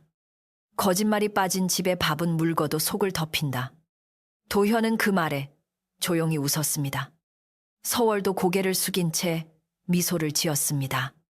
봉이는 더 말하지 않고 천천히 죽을 먹었습니다. 그의 짧은 말은 긴 하루를 덮어주는 이불처럼 방 안에 내려앉았습니다. 밤이 깊어지자 도현은 대문을 닫고 빗장을 걸었습니다. 그러나 그 빗장은 어제와 달랐습니다. 어제의 빗장은 두려움을 막기 위한 것이었고 오늘의 빗장은 집안의 평온을 지키기 위한 것이었습니다. 어머니는 안방에 누워 기침을 조금 덜했고 서월은 봉투를 다시 싸서 도현은 등잔불 아래 앉아 오늘 있었던 일을 천천히 떠올렸습니다. 사람들 앞에서 말을 한다는 것은 칼을 드는 일보다 어렵다고 느꼈지만 그래도 누군가를 해치지 않고 진실을 세울 수 있어 다행이었습니다. 마당에는 달빛이 조용히 내려앉았습니다. 감나무 가지에 남은 눈이 한 방울씩 녹아 떨어졌고 부엌 아궁이 속숯불은 오래도록 붉게 살아 있었습니다. 도현은 문틈으로 들어오는 찬바람을 막으려 낡은 천을 다시 끼워 넣었습니다. 서월은 그 소리를 듣고 선비님 댁은 오늘 더 따뜻하게 들립니다. 라고 말했습니다. 도현은 낮게 대답했습니다. 집이 따뜻해진 것이 아니라 집을 흔들던 말들이 조금 멀어진 듯합니다. 어머니는 안방에서 희미하게 웃었습니다. 그 웃음이 가장 편안한 대답이었습니다. 그날 이후 박만석은 더 이상 마을 장터에서 물건을 펼치지 못했고 외숙도 도연의 집 문턱을 넘지 않았습니다. 아직 모든 일이 완전히 끝난 것은 아니었지만 적어도 집안의 숨결은 제자리를 찾기 시작했습니다. 다음 날 아침에는 어머니가 마당에 빨랫줄을 다시 메었고 서월은 햇볕이 드는 쪽을 찾아 젖은 수건을 널었습니다. 도현은 책상을 정리하고 아이들이 올 자리를 닦았습니다. 평범한 일들이 하나씩 돌아오자 큰 소란 뒤에 마음도 천천히 가라앉았습니다. 저녁에는 도현의 집 굴뚝에서 연기가 곧게 올라갔습니다. 이웃집 노파가 무김치를 더 가져왔고 방앗간 주인은 보리쌀 한 줌을 조용히 놓고 갔습니다. 아무도 큰 소리로 미안하다 말하지 않았지만 작은 손길들이 낮은 사과처럼 문 앞에 쌓였습니다. 어머니는 그 곡식을 보며 사람 마음도 겨울밭 같아서 얼어 있어도 속에는 씨앗이 남아있구나 라고 말했습니다. 도연은 고개를 끄덕였고 서월은 그 말을 오래 마음에 담았습니다. 집은 다시 집다운 소리를 내기 시작했습니다. 며칠 동안 마을은 큰 소란 뒤에 찾아온 조용한 피로 속에 잠겨 있었습니다. 우물가의 말소리는 예전보다 낮아졌고 방앗간 앞 사람들은 도연의 집 이야기를 꺼내다가도 서로 눈치를 보며 말을 거두었습니다. 누구도 하루아침에 마음을 깨끗이 씻을 수는 없었지만 적어도 이제 사람들은 서월을 수상한 손님이라 부르지 않았습니다.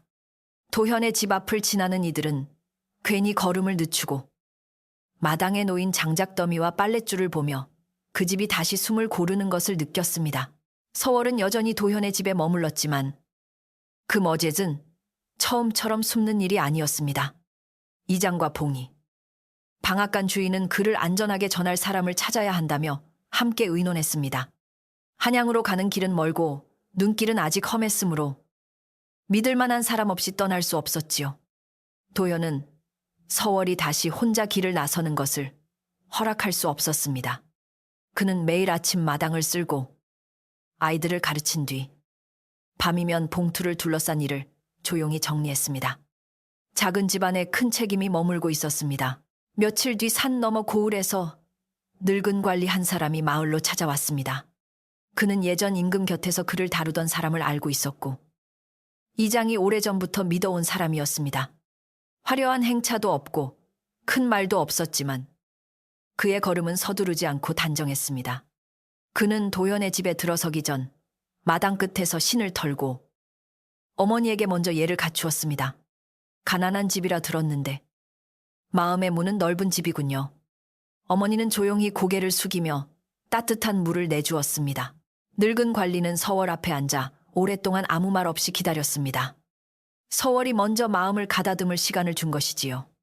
서월은 손끝으로 보자기 매듭을 풀고 비단 천안의 봉투를 꺼냈습니다. 그녀의 손은 이제 처음보다 덜 떨렸지만 눈먼 얼굴에는 지난 세월의 무게가 고요히 남아 있었습니다. 늙은 관리는 봉투의 끈과 종이, 안쪽의 글을 살핀 뒤 깊은 한숨을 내쉬었습니다. 이 글은 오래 숨어 있었지만 사라지지 않았습니다. 지킨 사람이 있었기 때문입니다. 그 말에 서월은 얼굴을 숙였습니다. 그녀는 칭찬을 받으려 한 적이 없었고 오히려 자신이 너무 오래 도망쳤다고 생각해 왔습니다. 그러나 도연의 어머니는 서월의 손을 덮으며 말했습니다. 도망친 사람이 아니라 무너지지 않으려고 걸어온 사람이다. 서월은 그 말을 듣고 입술을 떨었습니다. 도연은 곁에서 조용히 서 있었고 봉이는 문가에 기대어 두 사람을 바라보았습니다. 방 안에는 말보다 긴 침묵이 놓였지만 그 침묵은 무겁기보다 따뜻했습니다. 오래 묶였던 마음이 천천히 풀리고 있었습니다. 늙은 관리는 그를 곧바로 가져가지 않았습니다. 그는 먼저 이장과 마을 어른들 앞에서 그를 맞는 과정을 분명히 하자고 했습니다. 다시는 누가 그를 훔쳤다거나 팔았다거나 하는 말이 생기지 않도록 하기 위해서였지요. 다음 날 정자 앞에 작은 자리가 마련되었습니다. 이번에는 지난번처럼 긴장된 웅성거림이 아니라 조심스러운 숙연함이 마당에 깔렸습니다. 서월은 도현의 팔을 잡고 천천히 걸었고 마을 사람들은 길을 조금씩 비켜주었습니다. 처음과 달리 그들의 눈에는 의심보다 미안함이 많았습니다. 정자 앞에서 늙은 관리는 그를 두 손으로 받았습니다. 그는 사람들에게 크게 말하지 않았지만 또렷하게 들릴 만큼 분명히 말했습니다. 이 글은 한 사람의 이익을 위한 물건이 아니며 오래 묻힌 억울함을 바로잡기 위한 뜻입니다. 이 글을 지킨 이는 눈먼 여인 서월이고 그 여인을 살리고 보호한 이는 선비 윤도현의 집입니다. 사람들은 고개를 숙였습니다. 방앗간 주인은 두 손을 모았고 우물가 노파는 눈가를 훔쳤습니다. 소문을 퍼뜨린 입들이 이제는 사과를 삼키는 듯 했습니다. 서월은 그를 넘겨주고 나서 한참 손을 내려놓지 못했습니다. 그녀의 손끝에는 빈 보자기만 남았지만 그 빈자리가 오히려 너무 크게 느껴졌습니다. 도현은 그 마음을 알아차리고 곁에서 낮게 말했습니다. 무거운 것을 내려놓았으니 이제 손이 가벼워지는 데에도 시간이 걸릴 것입니다. 서월은 고개를 끄덕였습니다. 저는 이 보자기를 품고 살다 보니 제가 누구인지도 잊고 지냈습니다. 도연은 부드럽게 대답했습니다. 이제는 보자기보다 낭자의 걸음을 먼저 생각해도 됩니다. 그 말에 서월은 조용히 숨을 내쉬었습니다. 글은 늙은 관리의 손에 맡겨져 고을로 향했습니다. 그는 떠나기 전 도현에게 작은 편지를 남겼습니다. 그 편지에는 도현이 글을 읽고 사람을 바르게 대할 줄 아는 선비이니 마을 아이들을 가르치는 일을 계속하면 훗날 더 큰 길도 열릴 것이라 적혀 있었습니다. 도현은 편지를 받고도 기뻐하기보다 먼저 어머니를 보았습니다. 어머니는 아들의 마음을 알고 말했습니다. 큰 벼슬보다 먼저 네가 선자리를 부끄럽지 않게 지키거라.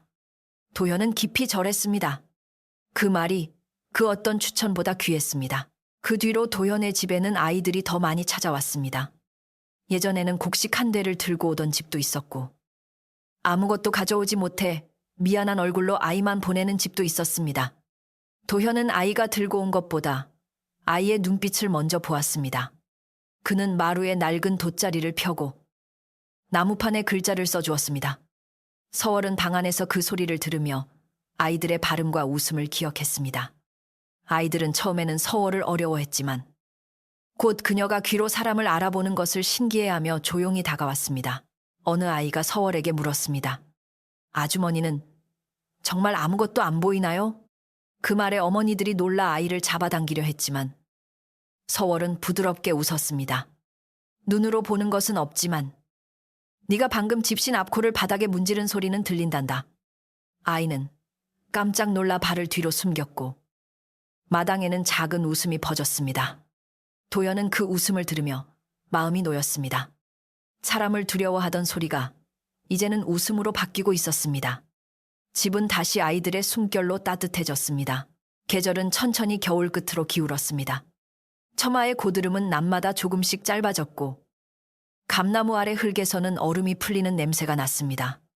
어머니의 기침도 아주 사라진 것은 아니었지만 밤마다 길게 이어지던 소리는 조금 잦아들었습니다. 서월은 약초 다리는 시간을 익혀 어머니 곁을 살폈고 도연은 장작을 더 고르게 쌓아 방 안의 온기를 지켰습니다. 가난은 여전히 그 집에 있었지만 이제는 사람들을 밀어내는 추위가 아니라 함께 견디는 겨울옷처럼 느껴졌습니다. 마을 사람들은 조금씩 마음을 표현했습니다. 우물가 노파는 아침마다 물을 기르며 도현의 집 물동이까지 채워주었고 방앗간 주인은 아이들이 먹을 수 있도록 가끔 보리쌀을 남겨주었습니다. 이장은 서월이 고을로 가지 않고 이 마을에서 몸을 추스르고 싶다면 누구도 손가락질하지 못하게 하겠다고 했습니다. 봉이는 늘 그렇듯 긴 말 없이 문가에 앉아 숭늉한 사발을 마셨습니다. 그러고는 어느 날 딱 한마디 했습니다. 마을도 사람처럼 부끄러움을 지나야 조금 잘한다. 그 말에 모두 조용히 고개를 끄덕였습니다.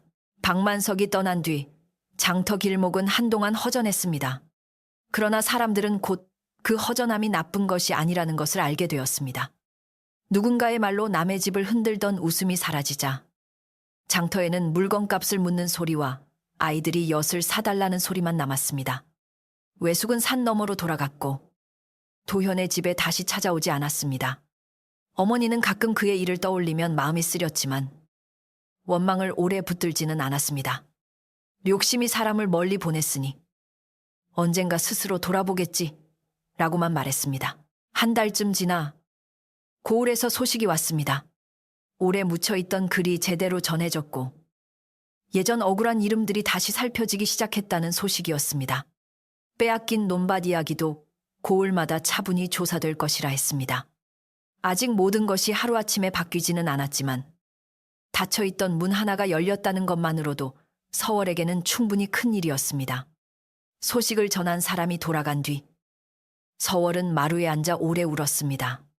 도연은 곁에 물 한 그릇을 놓아주고 어머니는 말없이 그녀의 어깨에 겉옷을 덮어주었습니다.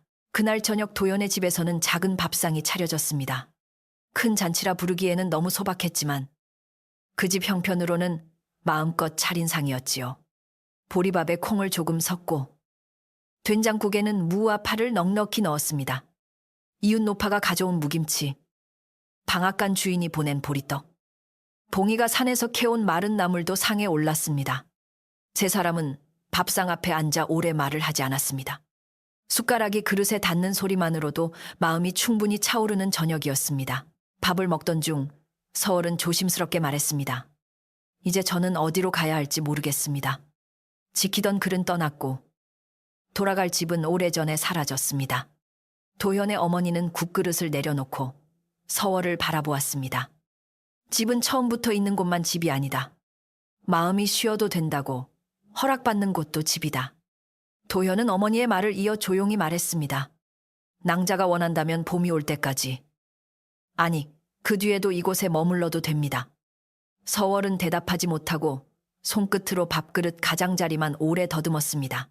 그 뒤로 서월은 떠나야 한다는 말을 조금씩 줄였습니다. 대신 아침마다 어머니와 함께 부엌길을 나누고 아이들이 글을 배울 때에는 옆에서 귀로 틀린 소리를 잡아주었습니다. 어떤 아이가 글자를 틀리게 읽으면 서월은 그 소리는 조금 급하구나. 숨을 한번 쉬고 다시 읽어보렴 하고 말했습니다. 아이들은 서월을 눈먼 손님이 아니라 소리를 잘 듣는 선생님처럼 여기기 시작했습니다. 도연은 그런 모습을 보며 마음 깊은 곳에서 조용한 감사가 올라오는 것을 느꼈습니다. 봄 기운이 처음 마을에 닿은 날, 돌다리 아래 물소리가 달라졌습니다. 겨우내 낮고 무겁던 물이 맑아지고 다리 가장자리에는 얼음 대신 젖은 이끼가 빛났습니다. 도현은 서월과 함께 그 다리로 걸어갔습니다. 처음 만난 날과 같은 길이었지만 발밑에 돌도 하늘빛도 다른 계절을 품고 있었지요.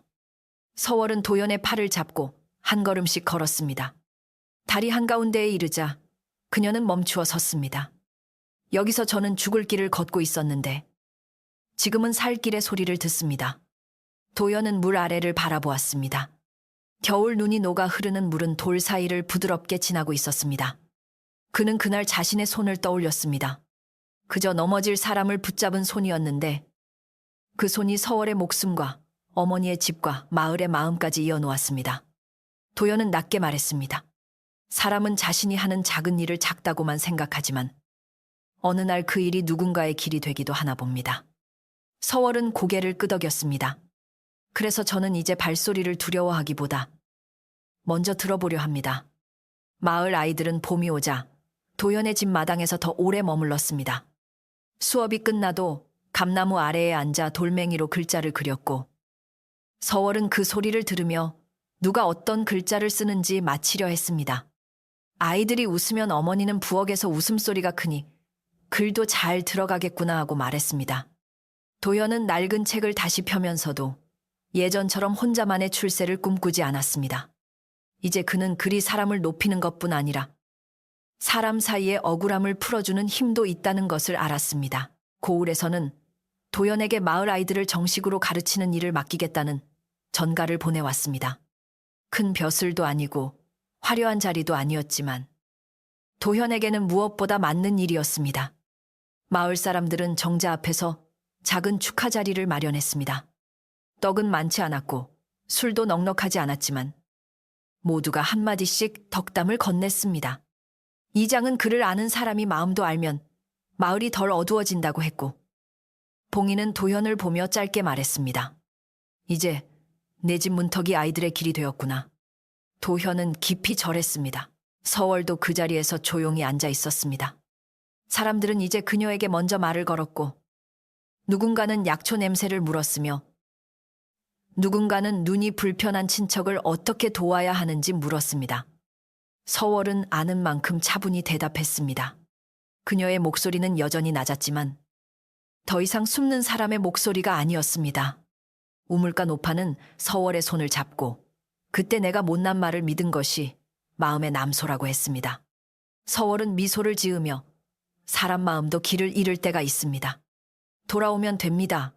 라고 답했습니다. 그의 봄이 완전히 오기 전 도현의 집 초가지붕은 마을 사람들의 도움으로 새로 손질되었습니다.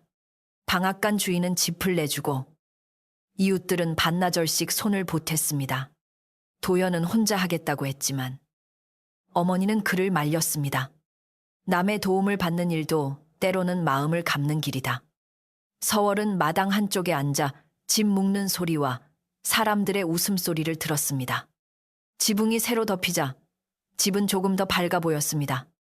낡고 작은 집이었지만 이제는 마을의 부끄러움과 화해가 함께 얹힌 집이 되었습니다. 밤이 되면 도연의 집은 전보다 더 포근해졌습니다. 어머니는 아랫목에 앉아 아이들이 두고 간 글판을 닦았고 서월은 실을 감으며 낮에 들은 아이들의 목소리를 흉내내어 모두를 웃겼습니다. 도연은 등잔불 아래에서 글을 정리하다가 가끔 두 사람을 바라보았습니다. 얼마 전까지만 해도 이 집은 가난과 소문에 눌려 있었는데 이제는 같은 가난 속에서도 사람의 숨결이 더 깊어졌습니다. 창호지 밖으로 달빛이 옅게 번지고 부엌의 불씨는 작지만 오래 살아 있었습니다. 어느 고요한 밤 서월은 도연의 어머니 앞에 정성껏 절했습니다. 저를 살려주신 은혜를 어찌 갚아야 할지 모르겠습니다. 어머니는 그녀를 일으키며 말했습니다. 은혜를 갚으려 애쓰지 말고 네가 편히 숨쉬는 날을 늘려라. 그게 이 늙은이에게는 갚음이다. 서월의 눈가가 젖었습니다. 도현은 그 옆에서 조용히 찻잔을 내려놓았습니다. 그는 서월을 처음 데려온 날, 이 집이 이렇게 달라질 줄 몰랐습니다. 그러나 사람을 들이는 일은 때로 집의 운명을 바꾸기도 했습니다. 마지막 눈이 산등성이에서 사라진 날, 마을은 맑고 부드러운 바람을 맞았습니다. 돌다리 위에는 더 이상 얼음이 없었고 물가의 마른 풀 사이로 어린 싹이 올라왔습니다. 도현은 아이들을 데리고 그 다리를 건너며 글을 읽어주었습니다. 아이들은 큰 소리로 따라 읽다가 물소리에 웃었고 서월은 조금 떨어진 곳에서 그 소리를 듣고 있었습니다. 어머니는 집마당에서 빨래를 널며 굴뚝 연기가 곧게 올라가는 것을 보았습니다. 모든 것이 대단하지는 않았지만 모든 것이 제자리를 찾아가고 있었습니다. 그날 저녁, 도현의 집에는 따뜻한 밥상이 놓였습니다. 보리밥과 된장국, 무김치와 마른 나물이 전부였지만 세 사람은 오래 천천히 먹었습니다. 밖에서는 개울물이 밤길을 따라 흐르고 감나무 가지에는 봄바람이 부드럽게 스쳤습니다. 식사가 끝난 뒤 어머니는 등잔불을 낮추며 말했습니다. 사람을 구한 소는 결국 제 집도 구하는 법이다. 도연은 그 말을 마음에 담고 서월을 바라보았습니다. 서월은 조용히 미소 지으며 이제 이 집의 밤소리는 참 편안합니다 라고 말했습니다. 밤은 깊어갔고 마을은 하나둘 불을 껐습니다. 도연의 집에서도 아궁이 속불씨가 작아지고 등잔불이 부드럽게 흔들렸습니다. 어머니는 편안한 숨소리로 잠들었고 서월은 머리맡에 빈 보자기를 곱게 접어두었습니다. 도현은 잠들기 전 마당으로 나가 돌다리 쪽 어둠을 바라보았습니다. 그곳에서 시작된 한 번의 선한 손길이 긴 겨울을 지나 따뜻한 봄으로 이어졌습니다. 그는 방문을 닫으며 아주 낮게 말했습니다. 이제 모두 편히 쉬어도 좋겠습니다. 그리고 작은 집은 밤새 조용하고 따뜻하게 잠들었습니다. 봄이 완전히 마을에 내려앉은 뒤에도 도연의 집마당에는 겨울이 남긴 흔적이 조금씩 남아 있었다. 감나무 밑 흙은 아직 깊은 곳까지 풀리지 않았고 장독대 뒤에는 그늘에 숨어있던 묵은 눈이 손톱만큼 남아 햇빛을 피해 버티고 있었다. 그러나 아침마다 우물가로 가는 길에서는 젖은 흙 냄새가 올라왔고 아이들은 책보를 옆구리에 끼고 도현의 집으로 뛰어왔다. 그 아이들의 발소리는 겨우내 소문과 두려움으로 무거웠던 집의 마당을 조금씩 밝게 깨우는 소리였다. 서월은 이제 손님이라 불리지 않았다. 누구도 그녀가 언제 떠날지 묻지 않았고 그녀도 매일 아침 보자기를 챙겨 품에 안지 않았다. 빈 보자기는 깨끗이 빨려 마루 끝 햇볕 좋은 곳에 말랐고 마르면 서월이 손끝으로 곱게 접어 머리맡에 두었다. 어느 날 도연의 어머니가 왜 버리지 않느냐고 묻자 서월은 조용히 웃으며 말했다. 무거운 것을 싸던 천이라도 이제는 가벼운 나를 기억하게 해주고 싶습니다. 어머니는 그 말을 듣고 더 묻지 않았다. 어떤 물건은 버려야 가벼워지는 것이 아니라 의미를 바꾸어야 가벼워지는 법이었다. 도현은 마을 아이들을 가르치는 일에 익숙해져 갔다. 예전에는 아이 하나 둘이 찾아와 마루 끝에 앉았지만 이제는 10명이 넘는 아이들이 작은 마당을 채웠다. 그는 나무판에 글자를 쓰고 아이들에게 소리내어 읽게 했다. 서월은 방 안에서 듣다가 가끔 셋째 줄의 아이가 글자를 삼켰구나 하고 말했다. 그러면 아이들은 서로를 바라보며 킥킥 웃었고 틀린 아이는 얼굴을 붉히며 다시 또박또박 읽었다. 도현은 그런 서월의 귀를 믿었고 아이들은 그녀가 눈으로 보지 않아도 마음으로 자리를 짚는다는 것을 신기해했다. 그 무렵 마을에는 작은 걱정이 하나 생겼다. 돌다리 아래 물이 봄비로 불어나면서 다리 한쪽 돌이 조금씩 흔들리기 시작한 것이다. 처음에는 아이들이 장난삼아 발로 굴러보며 웃었지만 어느 날 우물가 노파가 물동이를 지고 건너다 발을 헛디딜 뻔했다. 다행히 다치지는 않았으나 마을 사람들은 불안해졌다. 돌다리는 장터로 가는 길이었고 산 너머 의원을 부르거나 곡식을 옮길 때 반드시 지나야 하는 길이었다. 그 다리가 흔들린다는 것은 마을의 허리가 흔들린다는 뜻과 같았다. 이장은 사람들을 모아 다리를 고치자고 했다. 그러나 봄밭을 갈아야 할 때라 모두가 바빴고 장정들은 자기 논과 밭을 돌보느라 쉽게 시간을 내지 못했다. 누군가는 조금 더 있다가 고칩시다 라고 했고, 또 누군가는 큰 비만 안 오면 괜찮을 겁니다 라고 말했다. 그 말을 듣던 봉인은 지팡이를 짚고 서 있다가 딱 한마디 했다. 흔들리는 돌은 사람을 기다려주지 않는다. 그 말에 사람들은 잠시 조용해졌지만 그래도 각자의 형편을 핑계로 미루려는 마음이 남아 있었다. 도현은 그날 밤 잠을 이루지 못했다. 돌다리는 서월을 만난 곳이었고 자신이 누군가의 손을 처음 붙잡은 곳이었다. 그 다리가 무너진다면 단순히 돌 몇 개가 내려앉는 일이 아니었다. 마을 사람들이 서로 오가던 길, 아이들이 장터엿을 기다리며 뛰던 길, 겨울밤 한 생명이 구해진 길이 함께 상하는 일이었다. 그는 새벽이 되자 낡은 겉옷을 걸치고 돌다리로 갔다. 아직 해가 뜨지 않아 물소리만 어둠 속에서 낮게 들렸다. 도현은 흔들리는 돌 위에 손을 얹고 오래 서 있었다. 그때 뒤에서 지팡이 소리가 들렸다. 서월이었다. 그녀는 도현이 조용히 나가는 소리를 듣고 따라온 것이었다. 도현은 놀라 그녀를 부축하려 했지만 서월은 미소를 지으며 말했다. 이 길은 이제 제 발도 조금은 압니다. 두 사람은 다리 앞에 나란히 섰다. 서월은 물소리를 듣더니 고개를 기울였다. 물이 돌밑을 파고드는 소리가 납니다. 겉으로는 멀쩡해도 속이 비고 있는 것 같습니다. 도현은 그녀의 말에 다시 다리를 살폈다. 과연 흔들리는 돌 주변의 흙이 조금씩 쓸려 내려가고 있었다. 도현은 그날 수업을 조금 일찍 마치고 아이들에게 말했다. 오늘은 글자보다 길을 배우자. 아이들은 무슨 뜻인지 몰라 눈을 동그랗게 떴다. 도현은 아이들을 데리고 돌다리로 갔다. 그리고 이 다리가 왜 중요한지. 혼자 건너는 길처럼 보이지만 사실은 온 마을에 밥과 약과 소식이 오가는 길이라고 설명했다. 아이들은 처음엔 재미없는 이야기처럼 듣다가 서월이 다리 한가운데에 서서 나는 이곳에서 한 사람의 손을 만나 살았습니다 라고 말하자 모두 조용해졌다. 그 말은 아이들의 마음에 돌멩이처럼 또렷이 떨어졌다. 아이들은 집으로 돌아가 부모에게 돌다리 이야기를 전했다. 어떤 아이는 다리가 무너지면 선생님 댁에 못 가요? 라고 했고, 어떤 아이는 서월 아주머니가 물소리가 무섭다고 했어요 라고 말했다.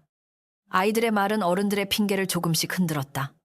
다음 날 아침, 방앗간 주인이 먼저 굵은 돌을 실은 수레를 끌고 왔고 우물가 노파의 아들은 삽을 들고 나왔다. 이장도 줄과 나무 말뚝을 가져왔으며 봉이는 앉아서 지켜볼 뿐이라 했지만 결국 작은 바구니에 자갈을 담아 나르기 시작했다.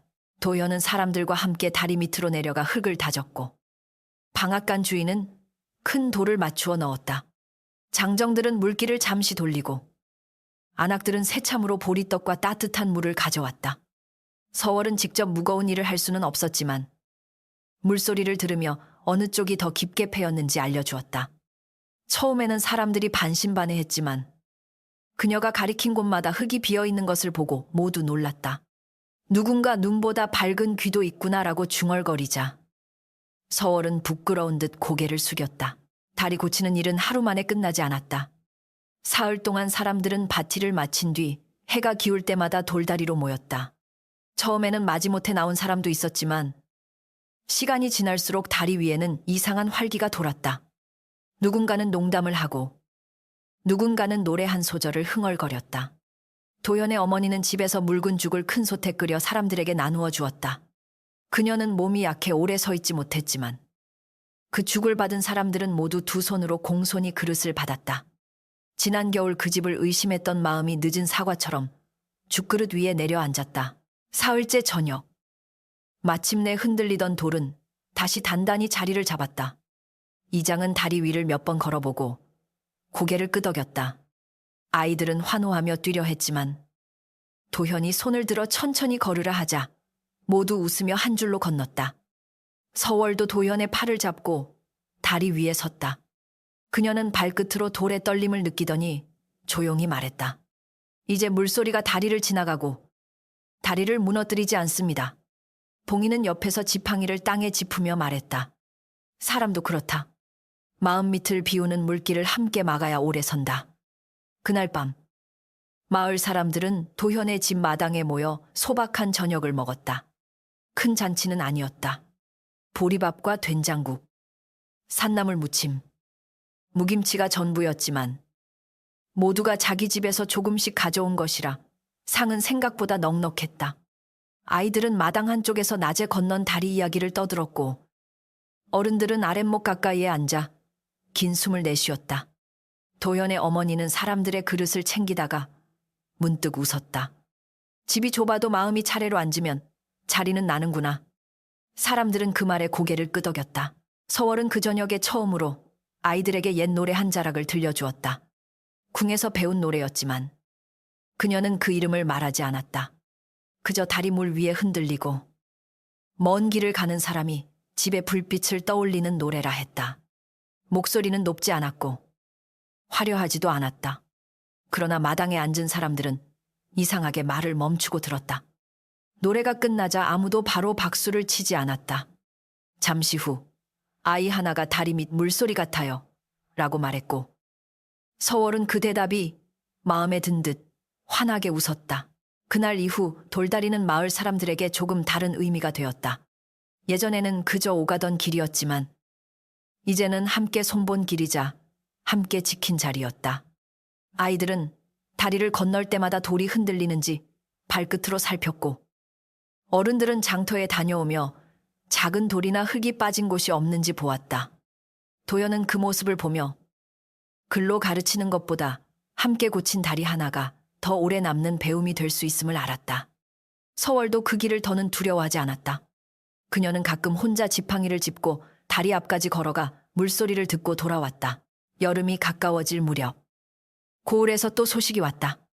서월이 지킨 글 덕분에 오래전 억울한 이름 하나가 깨끗이 밝혀졌고 빼앗긴 논 일부가 원래 주인의 후손에게 돌아가게 되었다는 내용이었다. 그 소식은 큰 북소리처럼 요란하게 오지 않았지만 조용한 편지 한 장으로 도현의 집에 닿았다. 서월은 도현이 읽어주는 내용을 듣고 한참 아무 말도 하지 않았다. 그러고는 빈 보자기를 가져와 무릎 위에 올려놓았다. 이제 이 천도 정말로 쉴 수 있겠습니다. 그녀의 목소리는 젖어 있었지만 가벼웠다. 도현의 어머니는 그날 저녁 다시 작은 밥상을 차렸다. 전보다 조금 더 넉넉하게 된장국에 호박을 넣었고 방앗간 주인이 보내준 보리떡도 올렸다. 세 사람은 밥을 먹기 전 잠시 서로를 바라보았다. 많은 일이 지나갔지만 결국 남은 것은 이 작은 밥상과 서로를 기다려주는 마음이었다. 도현은 서월에게 물었다. 이제 어디로 가고 싶습니까? 서월은 잠시 생각하다가 대답했다. 먼 길을 다녀온 마음은 아직 쉬고 싶습니다. 허락된다면 아이들의 소리를 조금 더 듣고 싶습니다. 어머니는 웃으며 국그릇을 그녀 앞으로 밀어주었다. 그해 여름. 서월은 아이들에게 글을 읽는 소리뿐 아니라 듣는 법을 가르쳤다. 바람이 대나무 잎을 스치는 소리. 비 오기 전 개미가 흙을 옮기는 소리. 누군가 거짓말을 할 때 목소리 끝이 어떻게 흔들리는지까지 아이들은 그녀에게 배웠다. 도연은 그런 수업을 보며 웃었다. 어느 날 한 아이가 선생님, 글자는 눈으로 읽고 마음은 귀로 읽는 건가요? 라고 묻자. 도연은 대답 대신 서월을 바라보았다. 서월은 아이에게 말했다. 마음은 눈과 귀와 손으로 함께 읽는 것이란다. 그리고 가장 천천히 읽어야 틀리지 않는다. 비가 많이 내리던 어느 밤. 도현은 문득 잠에서 깼다. 예전 같으면 비바람이 지붕을 때리는 소리에 집이 셀까 걱정했을 터였다. 그러나 새로 손본 지붕은 조용히 비를 받아냈고 돌다리 쪽 물소리도 거칠지만 불안하지 않았다. 그는 마루로 나와 앉았다. 서월도 잠에서 깼는지 방 안에서 낮게 말했다. 오늘 물소리는 세지만 다리는 버티고 있습니다. 도현은 미소 지었다. 사람들이 함께 고쳤으니까요. 어머니는 안방에서 잠결에 들은 듯 중얼거렸다. 함께 고친 것은 비에도 오래 간다. 그 말에 세 사람은 어둠 속에서 조용히 웃었다. 가을이 되었을 때 도현의 집 감나무에는 작은 감들이 붉게 익었다. 예년 같으면 새와 바람이 먼저 가져가고 몇 개 남지 않았지만 그 해에는 아이들이 나무 아래에서 떨어진 감을 주워 어머니에게 가져다 주었다. 어머니는 그 감으로 달콤한 간식을 만들어 아이들에게 나누어 주었다. 서월은 손끝으로 감의 둥근 모양을 만지며 햇빛도 이렇게 만질 수 있군요 라고 말했다. 아이들은 그 말이 이상하면서도 좋아서 한동안 감을 햇빛이라 부르며 웃었다. 마을의 계절은 그렇게 작은 이름들을 새로 얻어갔다. 어느 저녁, 도현과 서월은 다시 돌다리 위에 섰다. 하늘에는 낮은 노을이 깔렸고 물 위에는 붉은 빛이 천천히 흘렀다. 서월은 지팡이를 접어 품에 안고 말했다. 처음 이 다리 위에서 저는 끝을 만났다고 생각했습니다. 그런데 지금 돌아보니 끝이라고 생각한 자리가 시작이었습니다. 도현은 고개를 끄덕였다. 저도 그날 낭자를 구했다고만 생각했는데 사실은 저희 집과 마을도 함께 구해진 듯합니다. 물소리가 두 사람의 말 사이를 부드럽게 메웠다. 서월은 한참 뒤 조용히 말했다. 언젠가 제가 이 마을을 떠나게 되더라도 이 다리 소리는 잊지 못할 것입니다. 도현은 잠시 침묵하다가 대답했다. 떠나는 날이 오면 다리까지 함께 걸어가 드리겠습니다. 그러나 머무는 날이 이어진다면 내일도 아이들의 읽는 소리를 함께 들으면 됩니다. 서월은 그 말에 웃었다. 그 웃음에는 예전의 두려움이 거의 남아있지 않았다. 어둠이 천천히 내려왔지만 돌다리의 돌들은 단단했고 집으로 돌아가는 길은 분명했다. 그날 밤 도연의 집에는 감잎 냄새와 밥 냄새가 함께 머물렀다. 어머니는 아랫목에 누워 편안히 눈을 감았고 아이들이 두고 간 글판은 마루 한쪽에 가지런히 쌓여 있었다. 서월은 빈 보자기를 무릎 위에 두고 그 위에 감잎 하나를 올려놓았다. 무거운 왕실의 글을 품었던 천이 이제는 가을잎 하나를 품고 있었다. 도현은 등잔불을 낮추며 그 모습을 보았다. 삶이란 때로 큰 비밀을 지나 아주 작은 평온으로 돌아오는 일인지도 몰랐다. 밤이 깊어지자 마을은 고요해졌다. 돌다리 아래 물은 새로 맞춘 돌 사이를 지나 낮고 안정된 소리로 흘렀다.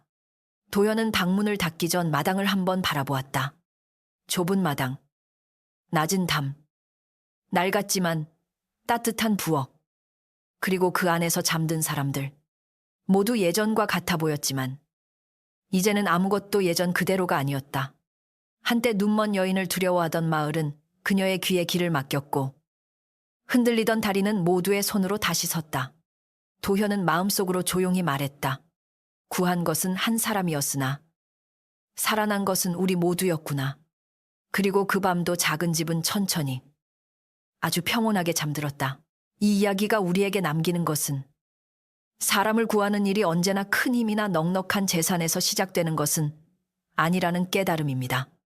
가난한 선비 도연에게는 남을 먹일 만큼 많은 쌀도 없었고 위험을 막아낼 높은 담도 없었습니다. 그러나 그는 눈보라 속 돌다리 위에서 떨고 있던 한 사람의 손을 외면하지 않았습니다. 그 작은 선의가 한 여인의 목숨을 구했고 오래 묻혀있던 진실을 세상에 드러냈으며 끝내 자신의 집과 마을까지 바꾸어 놓았습니다. 사람은 때때로 낯선 일을 두려워하고 알지 못하는 사연 앞에서 먼저 의심합니다. 그러나 이 이야기는 우리에게 말합니다.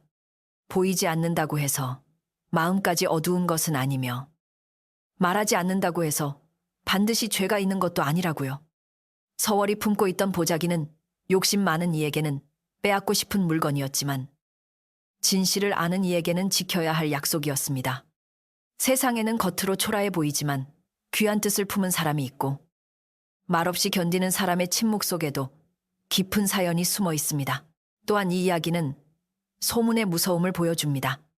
박만석과 외숙은 사실을 알기도 전에 말을 퍼뜨렸고 사람들의 불안한 마음을 이용해 한 집을 흔들려 했습니다. 소문은 처음에는 작은 바람처럼 시작되지만 누군가의 욕심을 만나면 겨울 들불처럼 번질 수 있습니다. 그러므로 우리는 남의 이야기를 들을 때 조심해야 합니다. 귀로 들은 말을 곧바로 마음에 심지 말고 눈앞의 사람을 먼저 보아야 합니다. 쉽게 믿은 거짓말은 결국 누군가의 밥상과 잠자리, 삶의 자리를 무너뜨릴 수 있기 때문입니다. 작가의 눈으로 보면 이 이야기는 선한 사람이 복을 받는다는 단순한 말보다 더 깊은 뜻을 품고 있습니다. 선함은 약한 것이 아니라 오래 버티는 힘입니다. 도연의 선함은 크게 외치는 힘이 아니라 끝까지 사람을 밀어내지 않는 힘이었습니다. 어머니의 따뜻함은 많은 재물을 나누는 것이 아니라 추운 사람에게 아랫목을 내어주는 마음이었습니다. 봉희의 지혜는 세상을 크게 바꾸는 말이 아니라 흔들리는 순간 사람의 마음을 붙잡아주는 한마디였습니다. 이런 작고 조용한 것들이 모여 결국 거짓과 욕심을 이겨냅니다. 우리가 살아가며 기억해야 할 것은 이것입니다. 누군가 어려움 속에 있을 때 그 사람을 판단하기 전에 먼저 손을 내밀어야 합니다. 남의 비밀을 캐내기보다 그 사람이 안전하게 숨 쉴 자리를 마련해 주어야 합니다. 그리고 억울한 일이 생겼을 때는 분노로 맞서기보다 진실이 스스로 설 수 있도록 차분히 밝은 곳으로 데려와야 합니다. 진실은 때로 늦게 도착하지만 끝까지 지킨 사람의 손을 통해 반드시 길을 찾습니다. 그러니 이 이야기는 우리에게 조용히 말합니다. 가난해도 마음까지 가난해지지 말고 약해 보여도 옳은 일을 놓지 말라고요. 사람을 구한 손은 언젠가 자기 집도 구하고 남을 위해 밝힌 작은 등불은 결국 자신의 밤길도 비춥니다. 도연의 집이 다시 따뜻해진 까닭은 왕실의 유언 때문만이 아니라 추운 밤에 한 사람을 사람으로 대했던 마음 때문이었습니다. 세상이 아무리 차갑고 소문이 아무리 거세도 끝내 사람을 살리는 것은 따뜻한 밥 한 그릇, 조용한 믿음, 그리고 놓지 않은 손입니다.